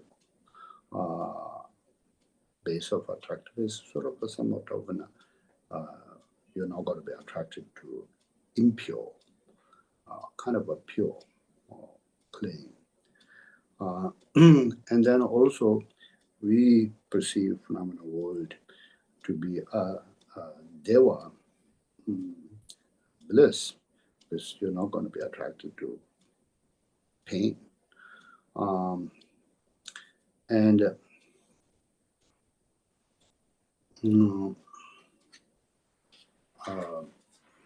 then we also view the phenomenal world like a table or chair or anything, with its own sort of inherent quality, and that's Sulmin Niji. Sulmin Niji means a view that is not comprehending the reality at all. It's kind of all projection base, because phenomena world is not permanent and changing, because they're compounded by nature. They are changing all the time. 62 to a second, a split of a second. You know, so as also phenomena world is not kind of a pure, because, you know, like for example, this body, or whom you are attracted to with any reasonable amount of desire to embrace, it's going to be made of, you know, what normally if you perceive on its own, like a blood or pus or, you know, flesh or fat. And, it's not going to be something pure, but this is sort of like, you know, put all together and plastered with the skin. And so it's not really any different. So it's also, you know, it's not bliss, because changing brings kind of subtle kind of a discomfort to a more pain. And then it has no inherent existence. As I said, everything is in flux. What's there seemingly for the moment in the compounded world, it has to, just as it exists, it has to cease simultaneously. So it's not going to be there any with duration. So with the analysis, you could see how the Susujiwo, or the perception of the ordinary beings, is just mainly habituation. Now the Pratyeka Buddhas, no, Arya, Arhats, not Arya, Arhats themselves, Pratyeka Buddhas themselves, the path that leads to the Arhat, a path that leads to the Pratyeka Buddhas, the Shavakayana, has a better understanding, sees all compounded things are impermanent. That also split of second is divided by 62 ways changing that fast. So it's always changing, impermanent, transitory. And also, you know, what we project to be a kind of a desirable and pure, being made of substance and materials that generally on its own we see it's going to be very sort of like a revolting. And then also, you know, it's this subtle change that makes the discomfort, and discomfort makes the kind of corrosive pain come in the mental level or in the physical level, both levels. And then nothing is sort of like, you know, in that way in the compounded world is sort of like without the cause and conditions is what they understand. So they have a better understanding. And then on top of it, Shavakas have this view of, you know, dark or self-face kind of composite of the 5 skandhas coming together and designation on them. So they realize that to be empty, you know, and to some extent they realize also the grossa phenomena to be empty. So they have that wisdom, which is a very profound wisdom, surpasses the ordinary mindset completely. Now, Pratyeka, you know, in there, and on top of that, they have the kind of a Lungjung and Lungdo, dependent links originating from ignorant and then tracing back to ignorant. And then if you overcome the ignorant, then overcoming the kind of like a source of suffering, source of samsara. They have that kind of higher over the Pratyeka Buddhas. And then they also on top of Ponsina, they also realized the phenomena world, external phenomena world, to be empty, objective phenomena world to be empty. So they had that kind of extra level, elevated level, higher level of the view than the Shavakayana. Now in the Bodhisattvayana, then Samameva, free of all characteristics, because the Mahashunyata, as I said earlier, in the Mahashunyata, Siji Nyamni, samsara and nirvana, both in the Mahashunyata, is, absent, non-existent, free of all elaborations, equally. So there's no really anything to get rid of, anything to sort of promote, and any kind of duality to engage. That's the kind of equipoise of the Mahayana. Now in there also, Mahayana's main focus is not on the Kansaki Dhamma, not the realization of the ego of the self being empty, but rather the phenomena world. Chu, Tamje, Bongbani, all phenomena being emptiness. That also emptiness being not the proximate emptiness, but rather, definitive emptiness. So, His Holiness putting Dalai Lama's the greatest sort of like quotations, and his most self-inspired quotation is, in the Mulla Madhyamika Karika. Kange tukzi nyezungshi tawa tamje yongbangwa. Dambi chune tenbai kodam dela chansalo, as we have heard it many times. Kange tukzi nyezungwa means Buddha, the Shakyamuni, the awakened one with a great immense love for all living beings, wants to turn the wheel of the Dharma, right? But yet at the same time, what he has kind of awoken within himself, is Sakshi to the Vasar Dumache, it's deep and profound, free of mental construct, and Mahashunyata with the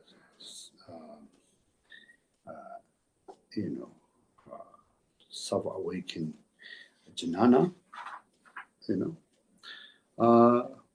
free of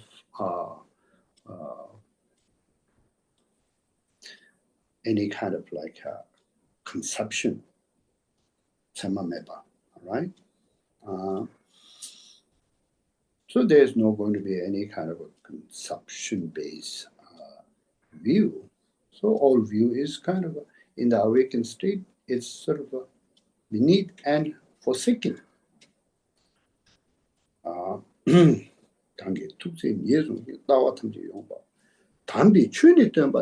But nonetheless, with this unconditional love and compassion to lead the sentient beings to the state of the Mahanirvana, he has to do something. He has to turn the wheel of the Dharma, so that, as the Buddha had stated, his jnana, his teachings, his Dhamma, what he shows is like a keiji dombu, like a steps ladder,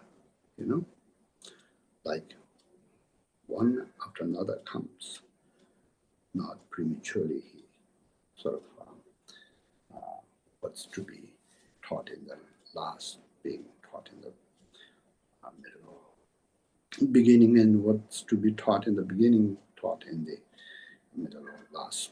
Sort of very orderly in that way, So, like a child,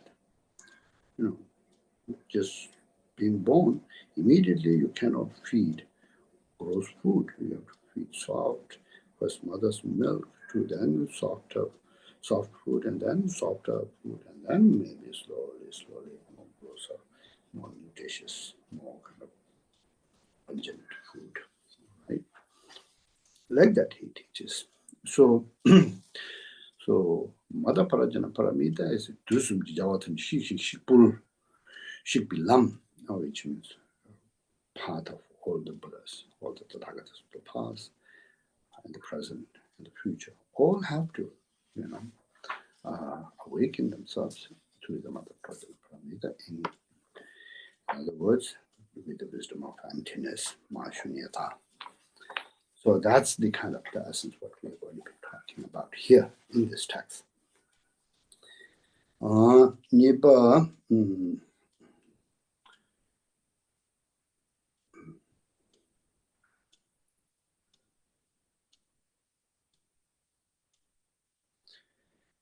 la dute temba de jabar sheba os tambone dike dage tuba duchina shiba chikbo la puntum soba naga jadu yote dege je patomba dage shi kor tuba chu tuchidu na shi neji date tena ne puntum sobara ribar sao iba jomden de shibe tomba puntum soba de sindu haram batata sagu pumbo rela shibe puntum soba de tingin de bo sanje dane sewa chadong dang dele tata dange semani kuncha sagu pumbo deryu de jisung bi sero gelung gilu soji kor puntum soba de 대랑 주니지 겐드 당지 저와 마동다 윤대지 저와 사과서바더니 몸에도 원당한데 뭐 semshindo number to shindu shirapshindo number to so do jine sumata de gindu sanju sem be gindu tangji cho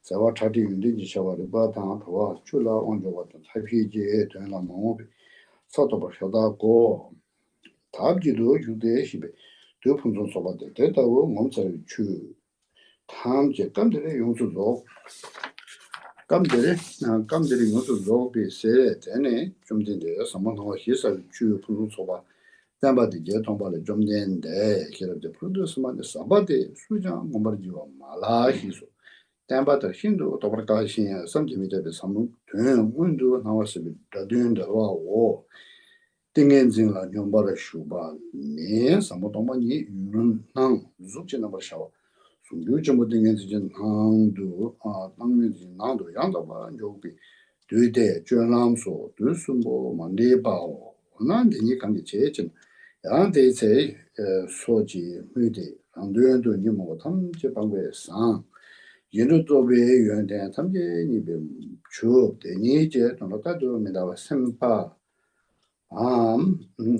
셈파와라네 바산주 셈바당 파바니 티미지시데 람도 링도 네비서다 제네지지 인지천부 진진로와 콘라다도 스바디 히지 추니 나말라다도 스바데 나마니 제발지 추수 야바오 마존네 거머니 인제 송도 주비 시라원주비 세로 이렇게 버르도 심바 사무주반들 남파라다위 되니 오돈 중화다를 벌써 원하더니 제발이나 산지 주소만 여기 세례까지 통해서 민도만 하나 많이 되네 산지 주의시 왜든 데이터를 도르지니 부지오로 사게 듣고 있으니라 벤도데 사주바시바 다 맞이다 요바서 잠바라양 속에 주소 나왔을 때이지 도 송화다 내야 땡기는 거 투기 이게 진짜 라베 체비 뽑아제바데 두발레 자와니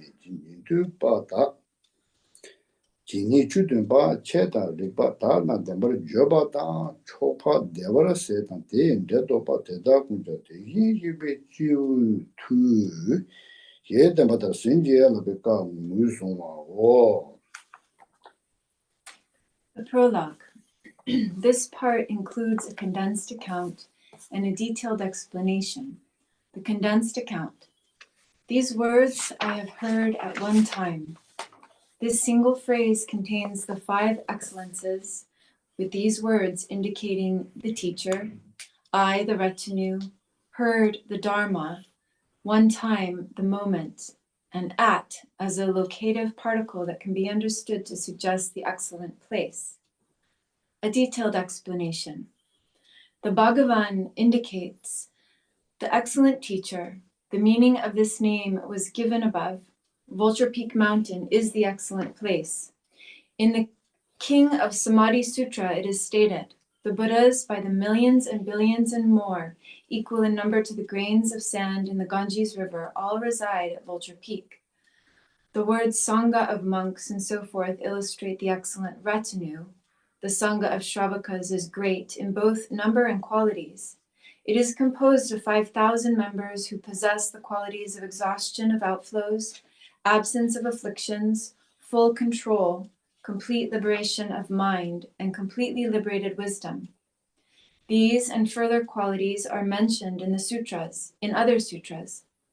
Likewise, the Sangha of Bodhisattvas is great in both number and qualities. They are myriad, and possessing mastery over knowledge and liberation, they are undiluted with regard to skillful means and wisdom. This refers only to those bodhisattvas who have attained the bhumis. The words residing together indicate the excellent time, because all such wonderful factors perfectly came together at that time. The sutra then continues. The Bhagavan was absorbed in a samadhi that elucidates phenomenon, which is called illumination of the profound. This passage indicates the excellent Dharma, the perfection of wisdom in 8,000 lines. It is stated, Bhagavan, the perfection of wisdom is profound. It cannot be cultivated by anyone. This quote indicates that the meaning of the profound, which is extremely difficult to realize and lies beyond the reach of the conceptual mind, is clearly revealed. This is connected to the meaning of the name of this samadhi. The words absorbed in the samadhi indicate that at the time the Bhagavan withdrew and was perfectly composed in the samadhi of great union, where profound emptiness dawns within the perception of forms, a state not contaminated by thoughts pertaining to the three times, such as daily activities. The passage beginning with also at that time answers the question of who gave this teaching. The one who expounded it, the noble Bodhisattva Avalokiteshvara, is said to be purified in the sense that he has eliminated all mental afflictions for his own benefit. He is said to be developed because he has attained all the sublime qualities of realization for the benefit of others. He is a bodhisattva because it is said that he bravely never forsakes those two purposes and is called a noble being, having completely abandoned the path leading to the peace of the inferior vehicle. He is called one who sees because he continuously gazes upon all beings with his eye of great compassion, and he always perceives the ultimate reality of phenomena with his eye of pristine wisdom. Of these two qualities, the former is regarded as his characteristic feature. He is called a lord because he has perfect mastery of pristine wisdom, where emptiness and compassion are inseparably joined. The meaning of the words engaged in the profound perfection of wisdom should be understood in accordance with the explanation below. Regarding the question of why the sutra is counted among the Buddha's discourses, even though it was taught by Avalokiteshvara and not spoken by the Buddha himself, it still came about by the Buddha's power, as the sutra states. When the Buddhas placed their hands on Vajragarbha's head, Vajragarbha was blessed by their touch and then taught the 10 bhumis. Similarly, to elucidate Ajata Shastru's remorse, the Buddha gave Manjushri Ghosha his oral permission to teach the sutra known as Eliminating Ajata Shastru's Remorse. Likewise here, the Buddha blessed Avalokiteshvara through the pristine wisdom of his mind that was absorbed in samadhi, through which the confidence to expound the teachings was born in the bodhisattva. The verses summarizing the perfection of wisdom states, whatever dharma is taught by the Shravakas of the victorious ones, whatever they explain, know, and truthfully express, the means that lead to supreme exalted bliss and the attainment of its results. It is all by the power of those who have gone to suchness. This passage explains how these words are identified as being blessed by the Buddha. Mm-hmm. Now, time is up of the 2 hours, but maybe I have to go a little further. And those who need to leave, We have other schedules pre-arranged. Please listen to the teachings afterwards. And those who could actually continuously stay. We're going to go 1 more hour on this subject today. So, in the Sutra, Buddha instructed Ananda that later you should, with all of the teachings you have received, when you relate them to others, you should relate like an Dikedagi to Batujin, thus I have heard. So it was a Buddha's instruction in that way. But here it's very interesting. Jamyang Khyentse Wangpo, I think was a 17 or something like that I read in the end when he wrote this. I think he wrote this for many of the meditators like ourselves who have aspirations to meditate upon the emptiness. And we do the Heart Sūtra every day. So to kind of comprehend that.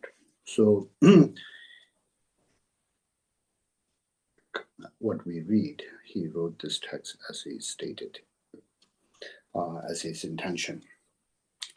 So this has a very kind of a strong flavor of course it's a Sutrayana, but very strong flavor of Mantrayana. And in the Mantrayana, then, everything has to be taught, especially in the, Analytical yoga, with the 5 certainties. So he's kind of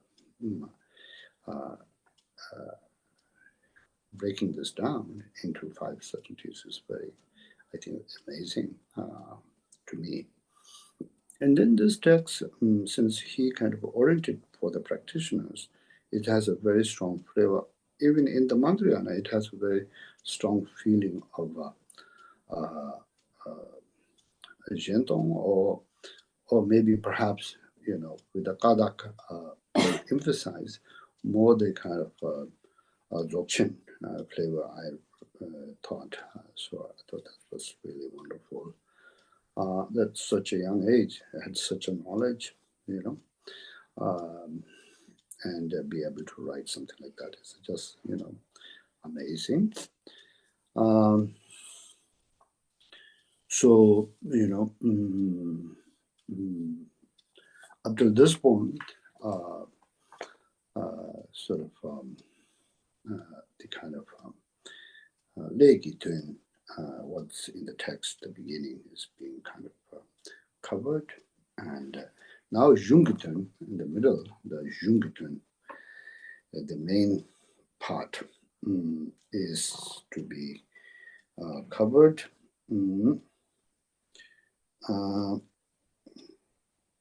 Iba Jungitun is Jungitun la is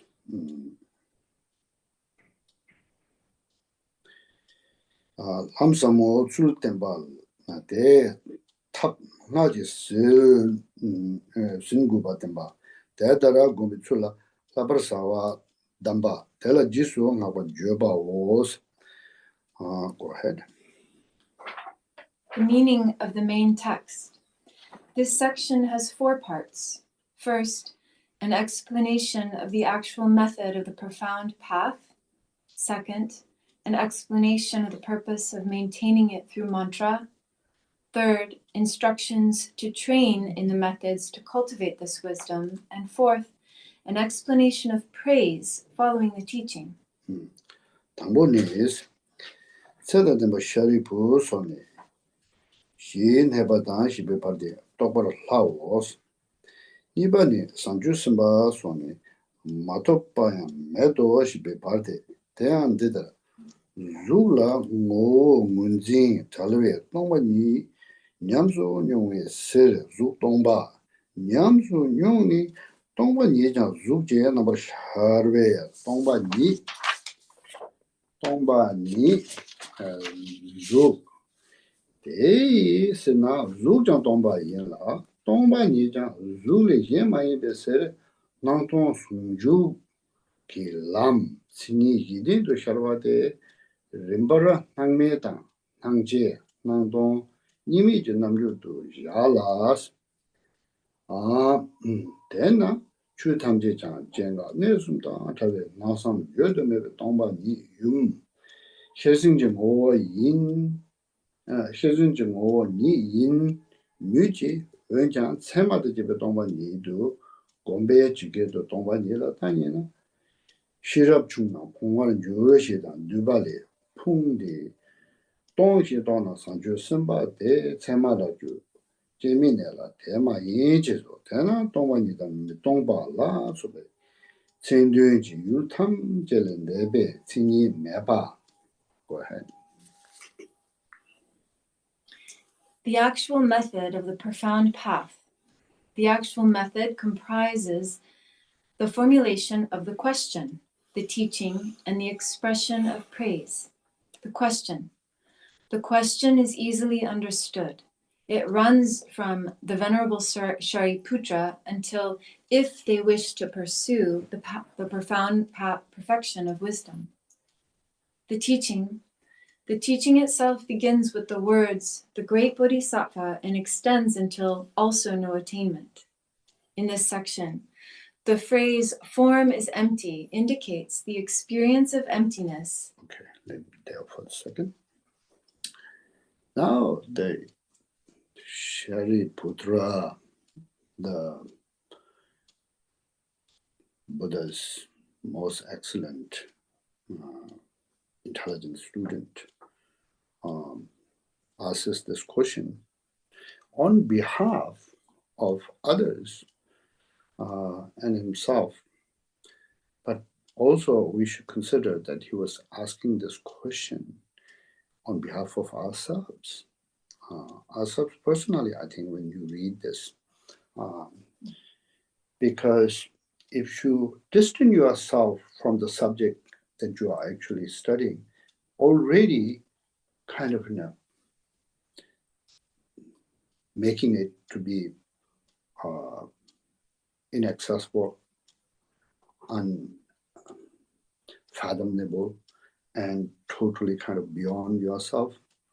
That state of lack of the kind of confidence, absence of the confidence that one needs in order to progressively engage in the studies of Dharma or the practice of Dharma, sort of really from the beginning undermines your sort of effort and also personal engagement to have a personal yield. So we have to understand that this is sort of like a personally, because Shariputra was asking for the benefit of others and himself, and for the all three realms and the future from the point when he was asking. So that should include us, and particularly it should include us because in the Mahayana, there's the kind of two dispositions. There's the Rangineric and the Jinjukiri. Rangineric is the kind of a general, all-pervasive and non-discriminative disposition that there is, which, let's say, all sentient beings from the material's point of view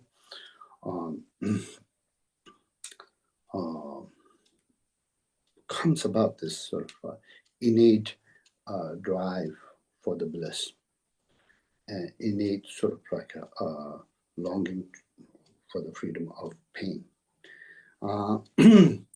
So that's there in all beings, and it's part of the nature, Chuni.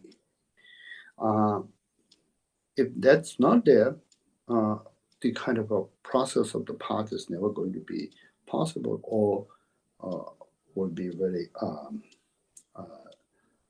seldom, very rare, and totally possibly not for mass to appreciate. Since that's not the case, as Nagarjuna has said, this whole effort of improving one's life comes about, improving one's conditions comes about, to the point of enlightenment, because when we do meditate on the four immeasurables, with equalizing oneself with others first, putting yourself, in the shoe of all others who have the five skandhas, even the mosquito. Then, you feel a certain amount of this, empathy that is universal, not sort of like segregated. Now, based on that kind of empathy, then if you generate love and kind thoughts and kind feelings towards all, you want to do something, and in doing something for others, there's going to be two categories. Temporal category, what you can actually do for the others and what people are aware of, what they even themselves need. Then there's going to be ultimate level. Ultimate level is going to be, a bliss that is irreversible, unconditional. That is going to be only if they can attain enlightenment. So you will conclude that all beings, since they do have this disposition, they should, it's by their birthright that they are entitled to become enlightened. Comes to be very clear. So it's similarly with the compassion. You need to have this true care of compassion. Compassion to meet the immediate needs of the beings, relief from their own various pain. But ultimately, for them to be free from pain and the source of pain, they have to overcome their own ignorance. And that only if they can awaken themselves, they can overcome. It's not like, you could do it for them in any way, or with a temporal fix, it can be done. So again, with the kind of like a reasoning of the compassion, universal responsibility, you want, them to also get enlightened. And so this kind of motivation, gives the foundation for us to kind of wish to attain enlightenment for the benefit of all beings, which is the aspiration bodhicitta. And then engaging in the path with the six paramitas becomes application bodhicitta. So that makes it up being the kind of a perfect bodhicitta of the two, intention to go somewhere and the going itself, like Shantideva states, right? So when you have this kind of bodhicitta in yourself, you want to integrate that this kind of studies as a sort of a part of that path, part of the hearing wisdom, part of the contemplative wisdom, part of the meditative wisdom, that of the most superior nature of all wisdom and meditation, So not like a part or separate from your path, even if it is your tantrikin, So in that way, then I think, we who have this kind of like a four immeasurable base aspiration bodhicitta, and to some extent engage in application bodhicitta in a day-to-day basis with, like for example, this time engage in the cultivation of the hearing wisdom.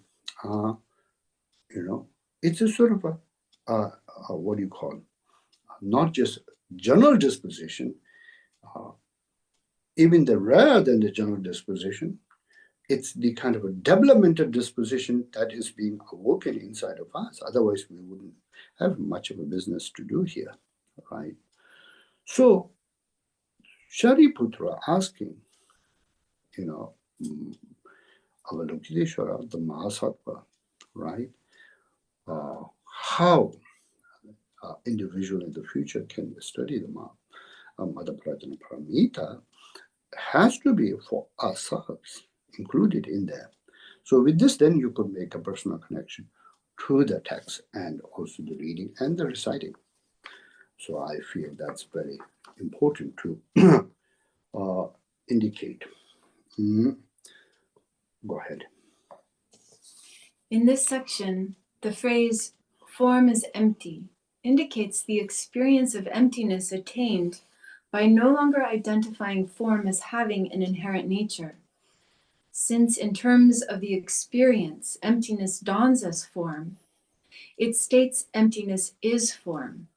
Therefore, since form is empty and emptiness is not other than form, the path of the union of appearance and emptiness arises with the four characteristics.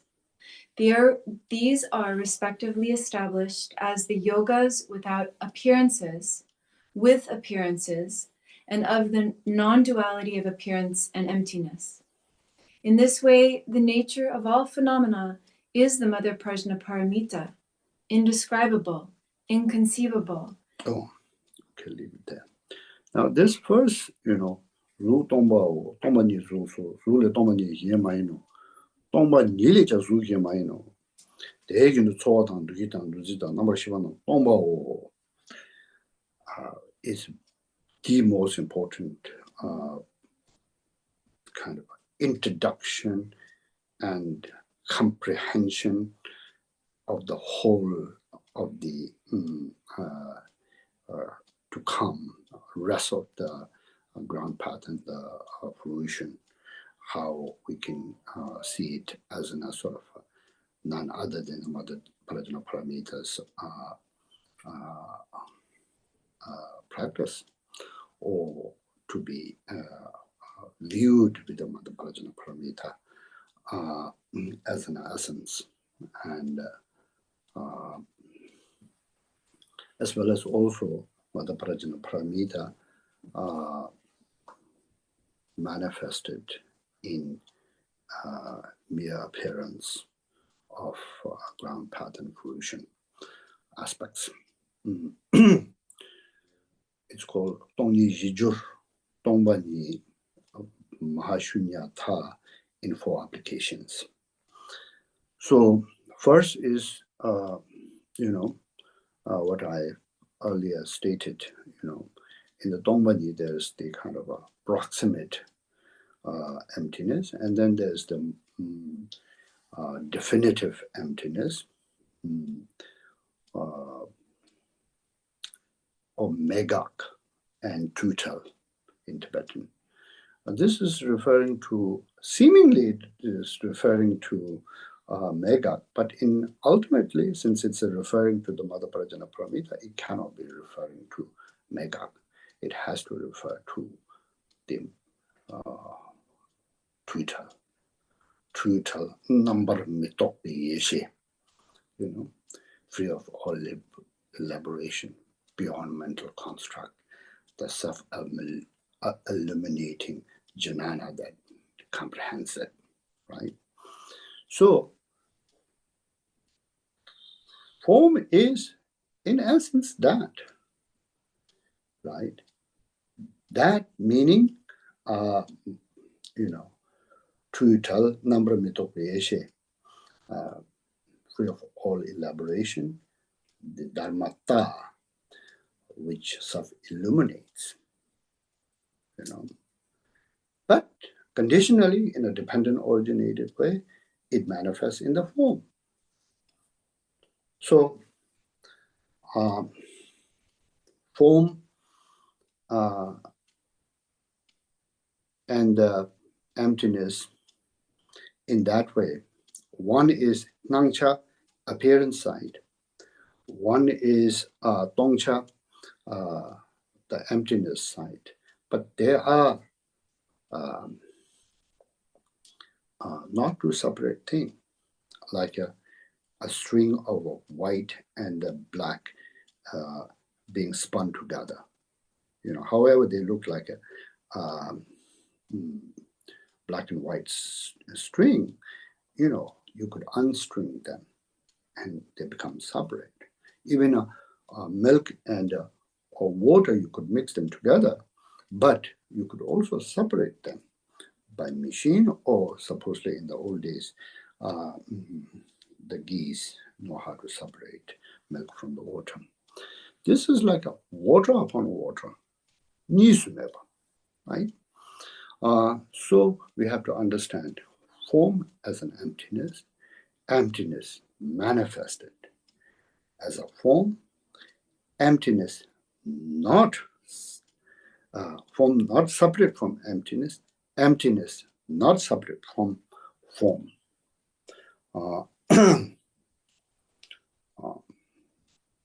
Right? But however, in the process of understanding that, in the Yapsinjavi Do, the sutra, when the father and the son came together, you have to first understand the relative side, then you understand its nature side. Then you could understand how they are inseparable, the union side.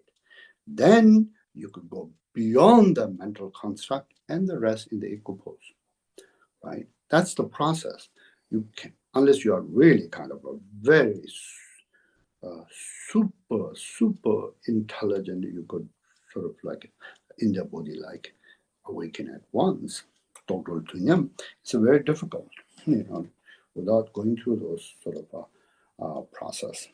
In the Yapsijavi Do, it states Buddha states kunzoptani tuendamta sosu chani shijuba kandu yanda teneba sundu juba teni tos. So in this way, when you understand emptiness in the four applications, and it could be, again, as I said, in the Sutra, there's no any notion of Najo Ji. It can become a Najo Ji. Tangbo Nangme, first Nangme means non-appearance, then Nangche is the appearance, then Sunjuk is like a union, then Nime, like, beyond, right? So when you understand like this, first with the form, which is the kind of first of the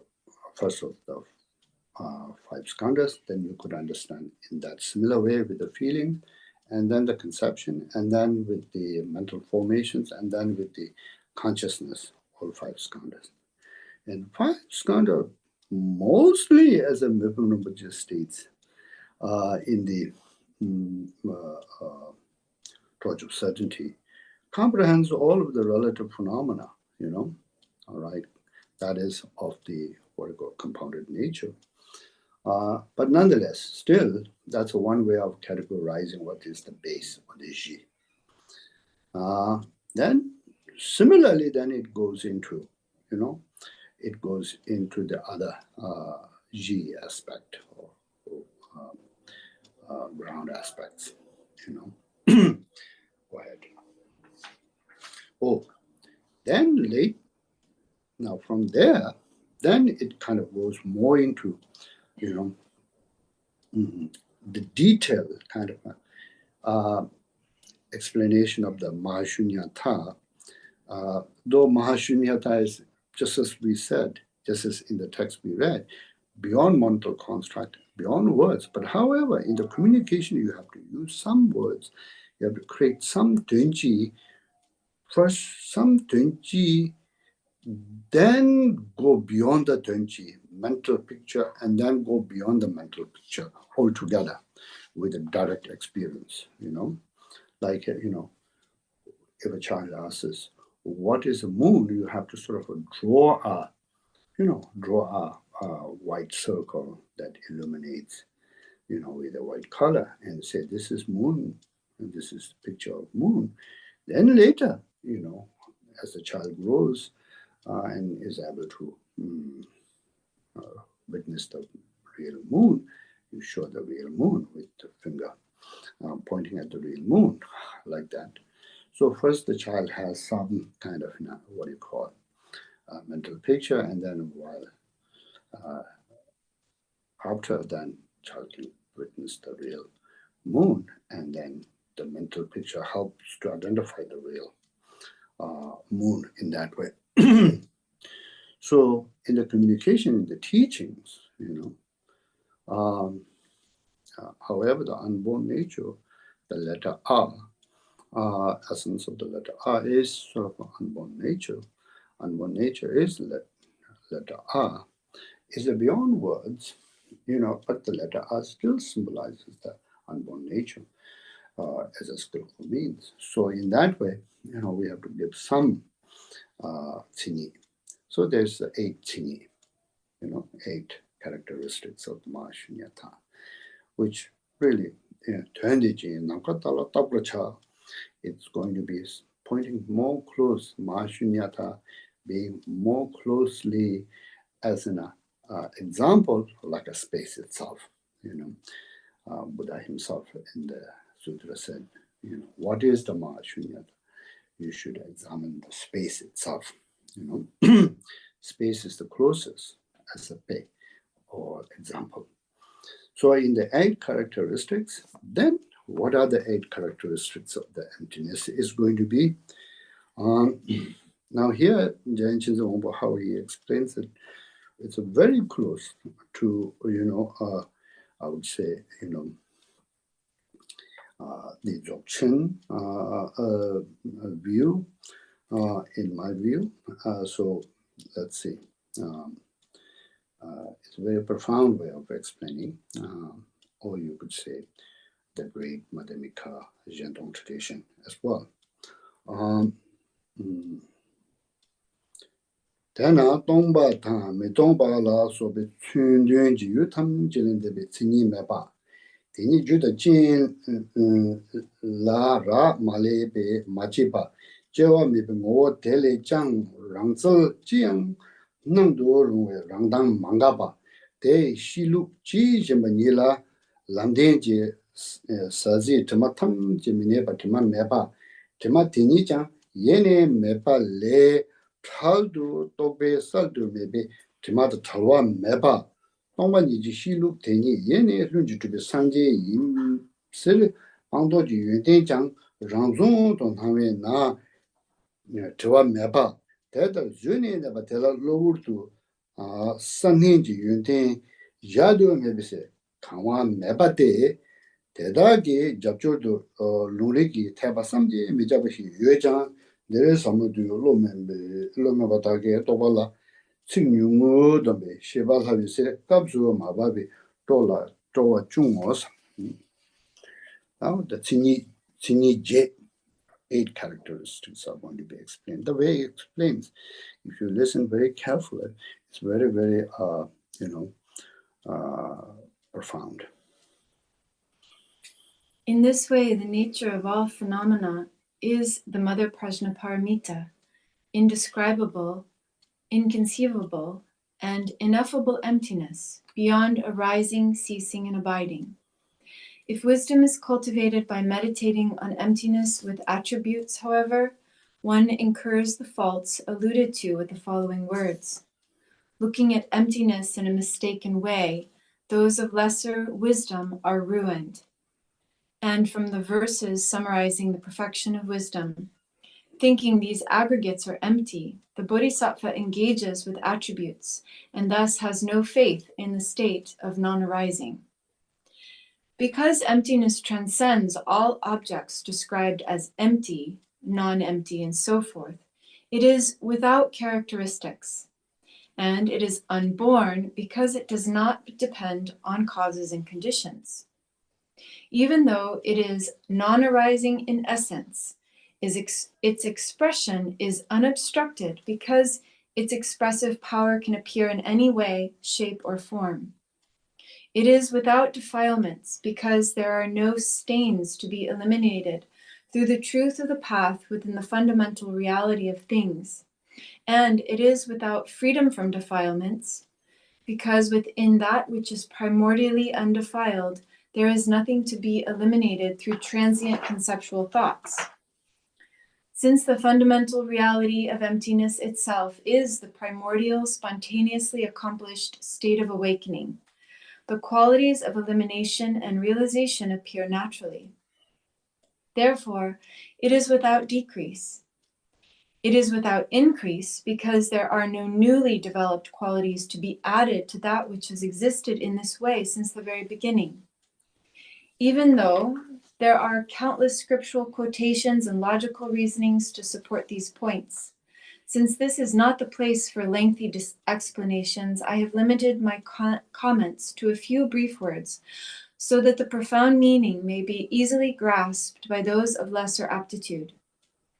Even though the primordially liberated natural state of emptiness is devoid of the connection of supporting sense faculties and sense. So, the first is Tongbaji, second is Tsinyi Meba, third is Machipa, unborn, Mangapa, unceasing, fourth, Timameba, fifth, stainless, sixth, Timada Tawameva, there's no notion of stainlessness, Timada Tawameva, Kawameva, no increasing, no decreasing, so that's four, that's eight characteristics. It's being mentioned. Now, in the Sutra and in the Tantra, both, the best example for the yogin who want to self-realize emptiness is to sort of examine the space. Namka tongje semjin sikde rabdu ju namka jeta tongde tuende rabdu tabrachi chudong baya tegin shikbeso tonga beijing jin tumbara numayi, as it is stated. We say, I've seen space, square space, rectangle space, round space, right? We say that. But if you really actually examine, square space, round space, rectangle space are all conditioned by the structure. If you take the structure away, then there's not going to be any of those, shapes, right? So space is not rectangle. Space is not as well, any of the others. Ultimately, then, what is a space? You cannot find anything to pinpoint. It's going to be Jime Tsadal. Jime Patsawa Chava means baseless, rootless, anything to be pinpoint. And even you cannot say there's nothing to pinpoint, because first there has to be something to not point, right? So it is going to be beyond mental construct in that way. That's why in the sutra it quotes here too,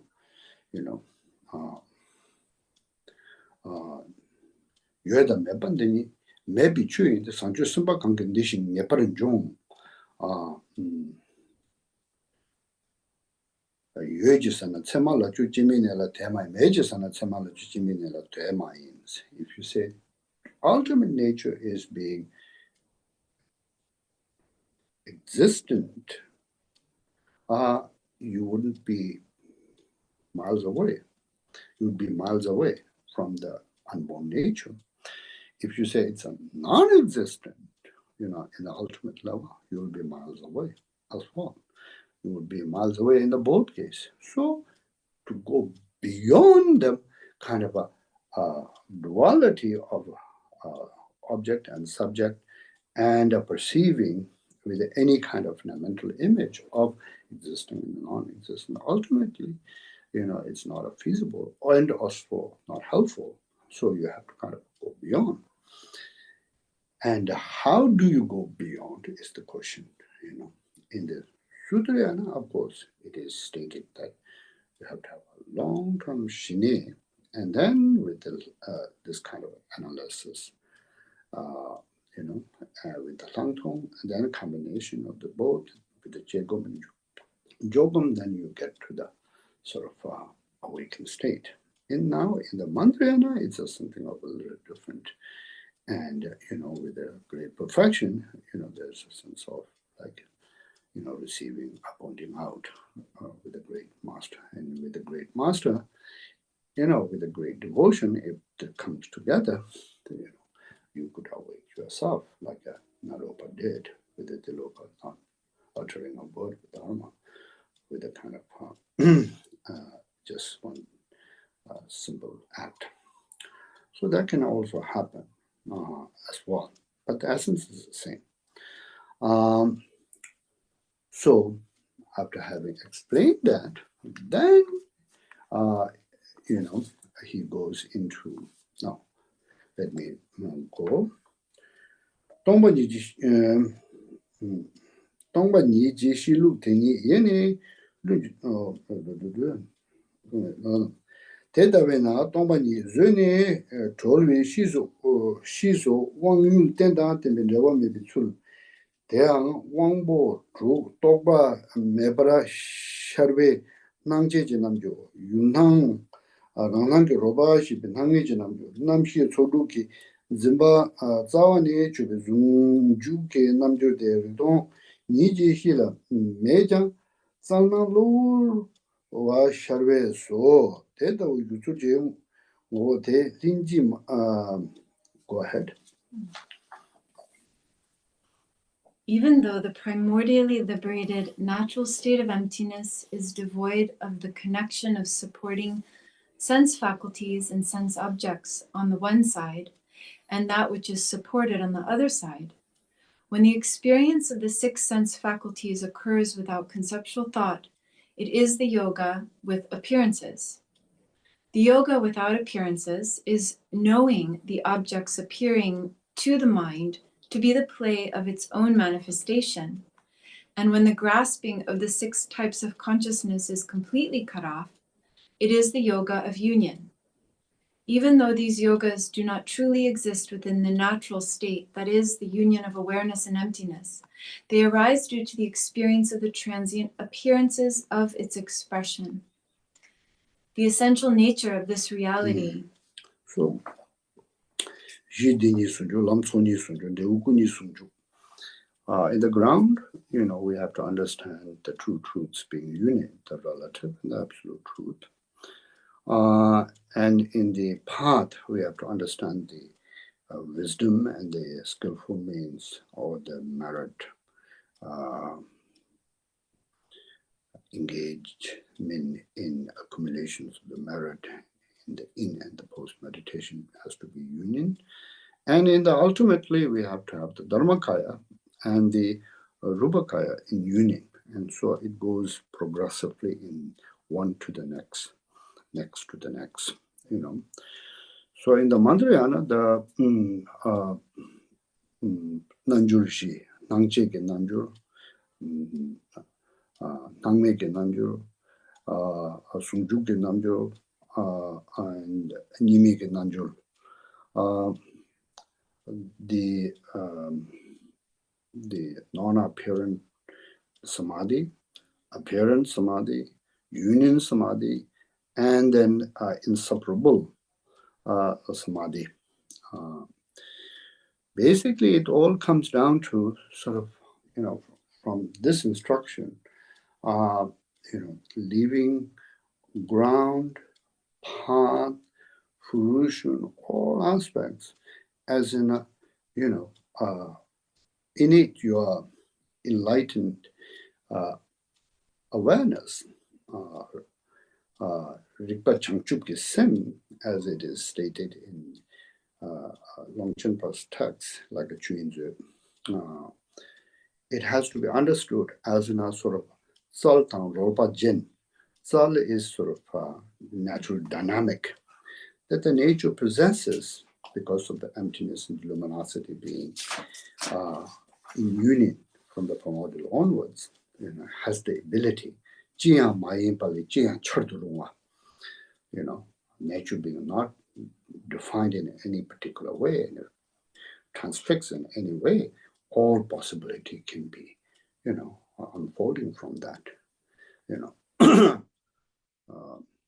Which once gave me a good instruction on that kind of like a mirror's, Zalis, like the mirror's ability, you know, mirror's ability to reflect, you know, clearness, stainlessness, the reflectiveness quality is what the Zal is. Rolpa is the reflection itself with the conditions coming to reflect. Jen is when you are not kind of like caught up in the zungzing, grasping in the fixation and leaving things as sort of natural, unchanged, appreciated deeply without a sort of a pull and a push, right? Leaving it to be, right? Then you comprehend all phenomena to be, you know, from primordial onwards, somewhat none other than part of the Mother Prajna Paramita's qualities, you know, and significance. So in the, I think that's the instruction. But in the general teachings, zu dongba dongba ni zu so zu le dongba ni ye mai no dongba ni ja zu ye mai no de yin du so dang du dang du dang no shi ba na dong ga he bu de da na chu dang de dongba ni de chen ye me ba ma ji ba ma ga ba zhe ma da shao mo zhe mo gang me ba he bu de da na dongba ni de zu me so me du ji me du me na shi ba me na me je me lu me yi me zu me da me te me ro me zam chu me do me ki kam me ni ji kam me ji na shi ba kam ji pardon me do. Up till that point, you know, from in the emptiness, the form doesn't exist, till the last, you know, the 18 datus are being understood, should be understood as Mahashunyata. And 12 ayatonas should be understood as an emptiness as well. In the similar way, earlier what he said, emptiness is, form is emptiness, emptiness is form. Emptiness is no other than form, form is no other than emptiness in that way. And emptiness being also truthal, mahashunyata. So that's the kind of 18 five skandhas. I just mentioned their name. The details, you could look it up. This is very easy to look it up. However, if I may, form and feelings and conceptions and mental formations and the consciousness, these are the 5 aggregates. Pungpo. Pungpo means many things coming together, in heaps, right? So we are made of aggregates in that way. 18 datus is going to be first 12 ayatonas, organ and the objects. 6 organs and 6 objects are going to be ayatonas. That's going to be, you know, more, again, another way of categorizing the relative phenomena, functionable relative phenomena. Okay. And then 18 dhatus are going to be adding another 6 consciousness on top of the 12 ayatonas. Then it becomes 18. So this is sort of very comprehensive everything that is knowable in the Buddhist terminology in the Abhidharma is included in 5 skandhas, 12 ayatonas, 18 dhatus, particularly in the 18 dhatus. That also particularly in the Chökam, the consciousness and the object of the consciousness. Because without the mind, nothing you could say exists or don't exist. So mind verifies anything. So in that way, that covers everything.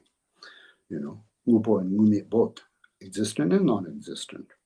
So it's very, very vast in that way. So that lays the ground of all, phenomenal world as a so-called relative being emptiness, right? Then it also continues with the kind of 12 links being emptiness, because the 12 links is what personality is sort of like how you begin, how you could reverse your own kind of process of samsara, coming into samsara and exhausting the samsara. So 12 links are also going to be, if you ask, to be not emptiness, it is going to be emptiness. Of course, it is going to be emptiness. If anything is,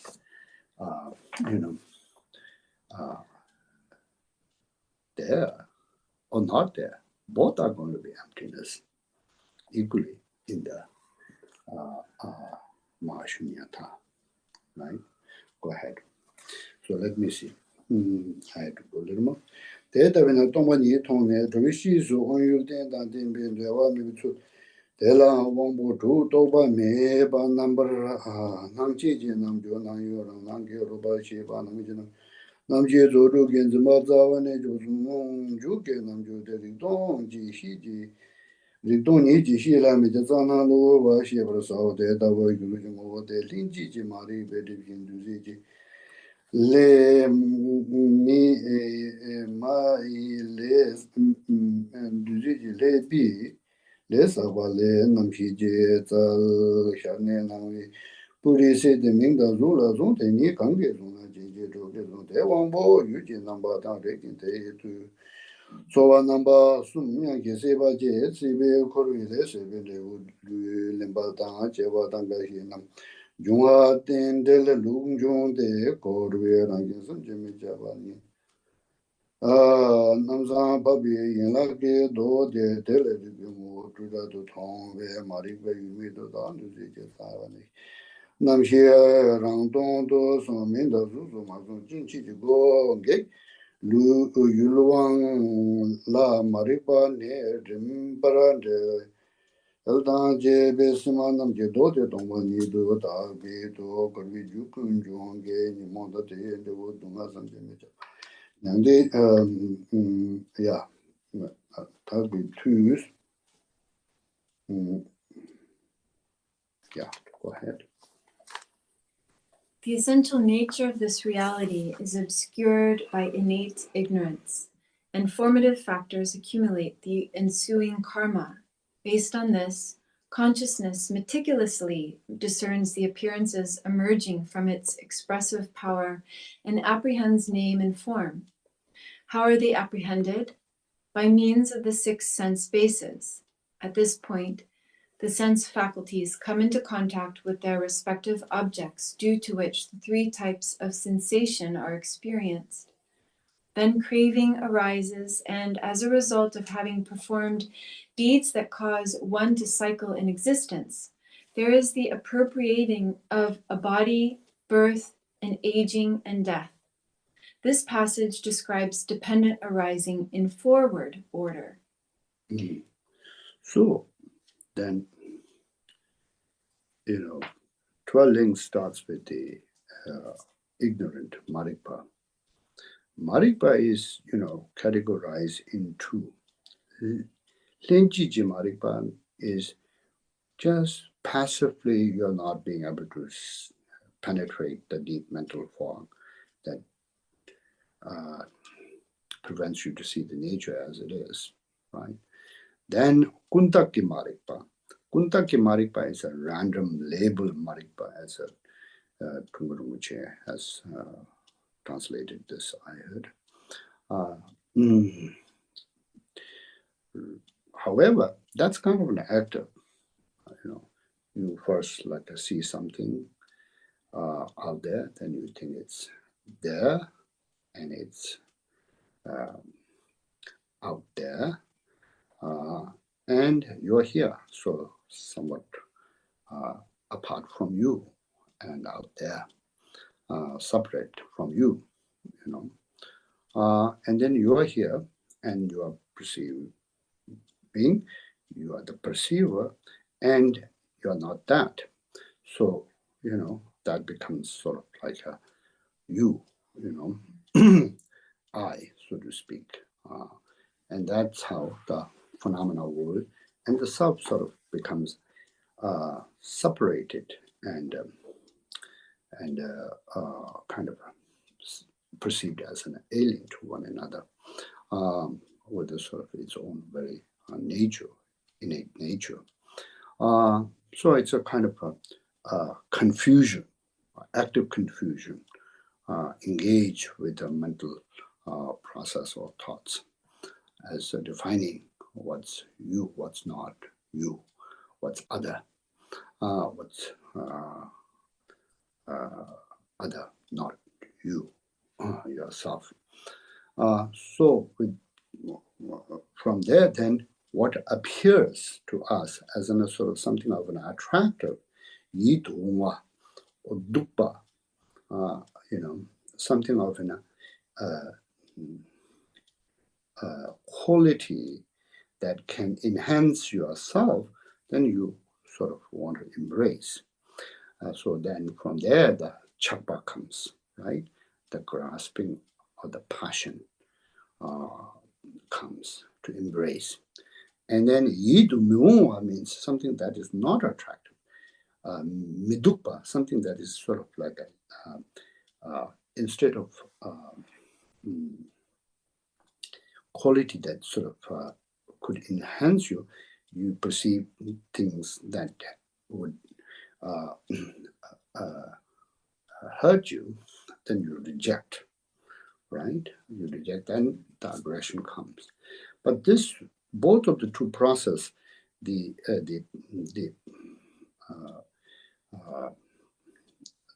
process of passion that you want to utilize to embrace things, to bring things to yourself, close to yourself, to enhance, and as well as something that you want to reject, what you see it's a sort of going to cause you pain. Both are based on the deep mental fog, not seeing the nature as it is, empty, lacking any inherent nature.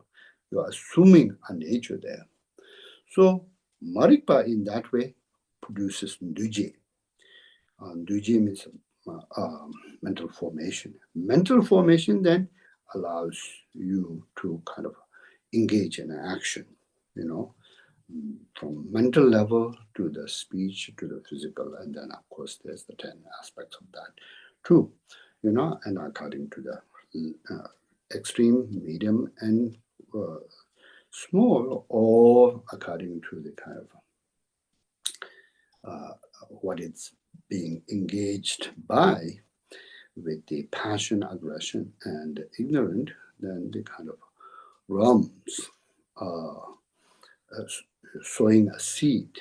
That action sows a seed, and then that action leaves an imprint, according to the Yogacharan view, on the alaya. So that imprint then, when the condition comes, then becomes the seed that awakens with the world and mindset and the experience of that realm. So it sort of like the mental formation then generates the consciousness. And then, of course, the consciousness, first it's conceived in the human case, for example, in the womb. Then in the other case, it is in the egg, or in the moksha, or in the miracle birth. There's 4 types of birth, right? And then there you have sort of the container and the contained and the experience all unfolding from that seed, right? So, and then what allows you to kind of experience is going to be, just 5 skandhas. So in the 5 skandhas, form as something you could kind of point finger at and then say, this is a table, this is chair. But the feeling and rest, through description, you could understand what is being communicated, not through sort of like pointing a finger. So then it comes as a form and naming form, in that way. Now, basically, it points out to 5 skandhas. Now, 5 skandhas being is, what we are, and we have ayatonas. Ayatonas are sort of like the gateways to engage outside world. And then by engaging with the outside world, the object and the organ and the consciousness has to come in contact, right? So comes in contact, and then from contact, the feeling is being ignited, right? Pleasant feeling, unpleasant feeling, and neutral feeling. And with the feelings being, ignited, then the kind of taking comes, right? The sepa comes, the likes and dislikes, and the neutral comes. Sort of craving comes from feeling, and then from craving, then taking comes, right? From taking, then again a becoming seed.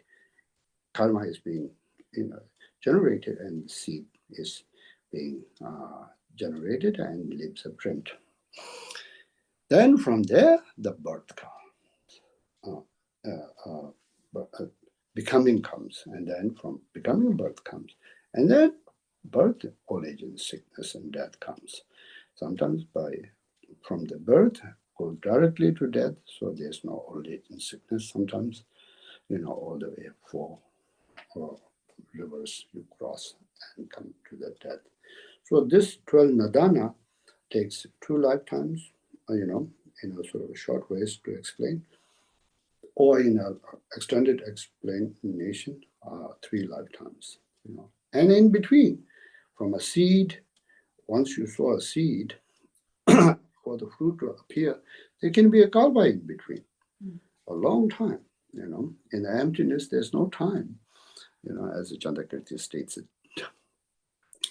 So, long time can come, but when the condition is right, it can appear, as a sort of fruit. So that's called lungjung. Now, lugdo is, going backwards. If you overcome the marikpa, ignorance, then you overcome all. By marikpa overcoming, it doesn't mean that you don't have the world to live in. It's just you don't engage in the same way because of the realization. So charmi, or in the ultimate way of being is charmi, non-action, neither creating positive nor creating negative, both, and going beyond both of the two, as Longchen suggests to all of us to do. So that's a lugdo, right? So it's saying, how it originates, how it reverses, both are emptiness, right? Equally.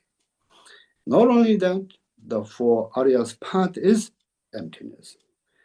The path of dukkha, path of origin of dukkha, path of cessation, path, truth of dukkha, truth of origin of dukkha, truth of cessation, truth of the path towards the cessation. All are emptiness, ma shunyata. Not only that, the fruition is going to be emptiness, in the 5 paths, 27 aspects of enlightened path are all going to be emptiness, and the fruition is going to be emptiness. And, qualities are going to be also emptiness, So emptiness is actually in that way to be appreciated as an essence of the ground path and the fruition all. Okay, so let me read this.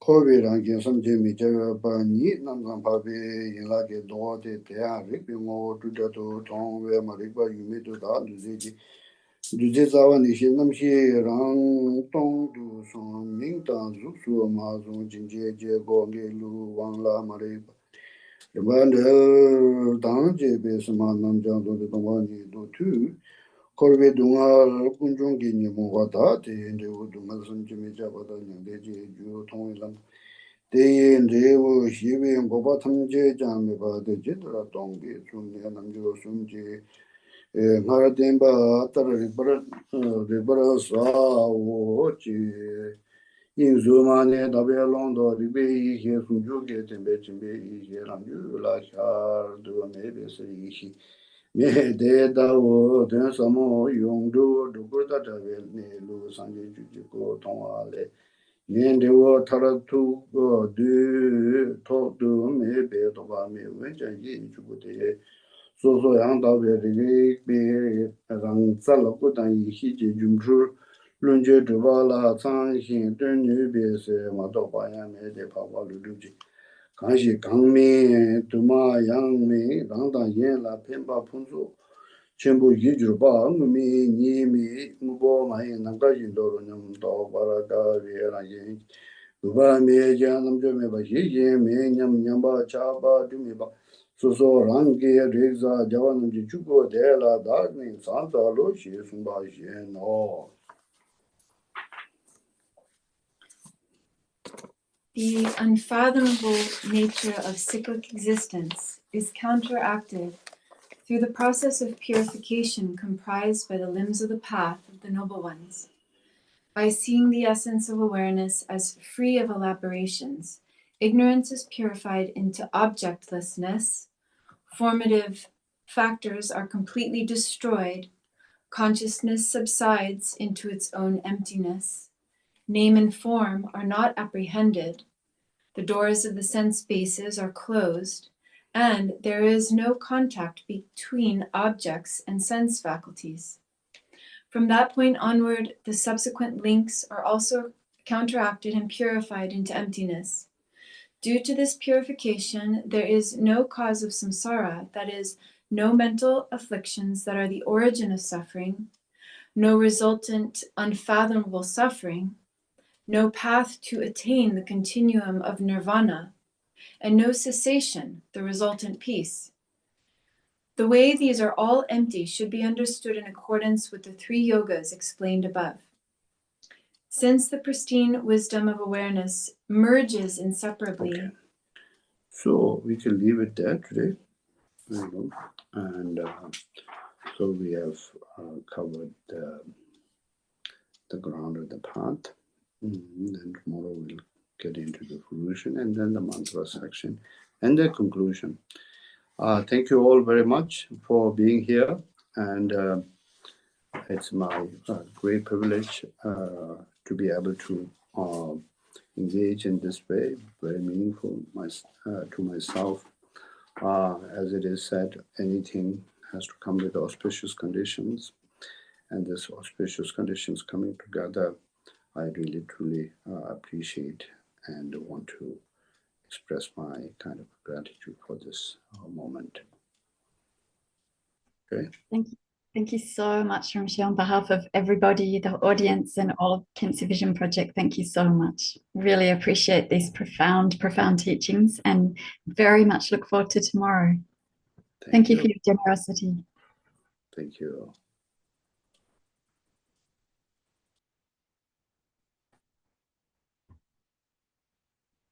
See you all tomorrow.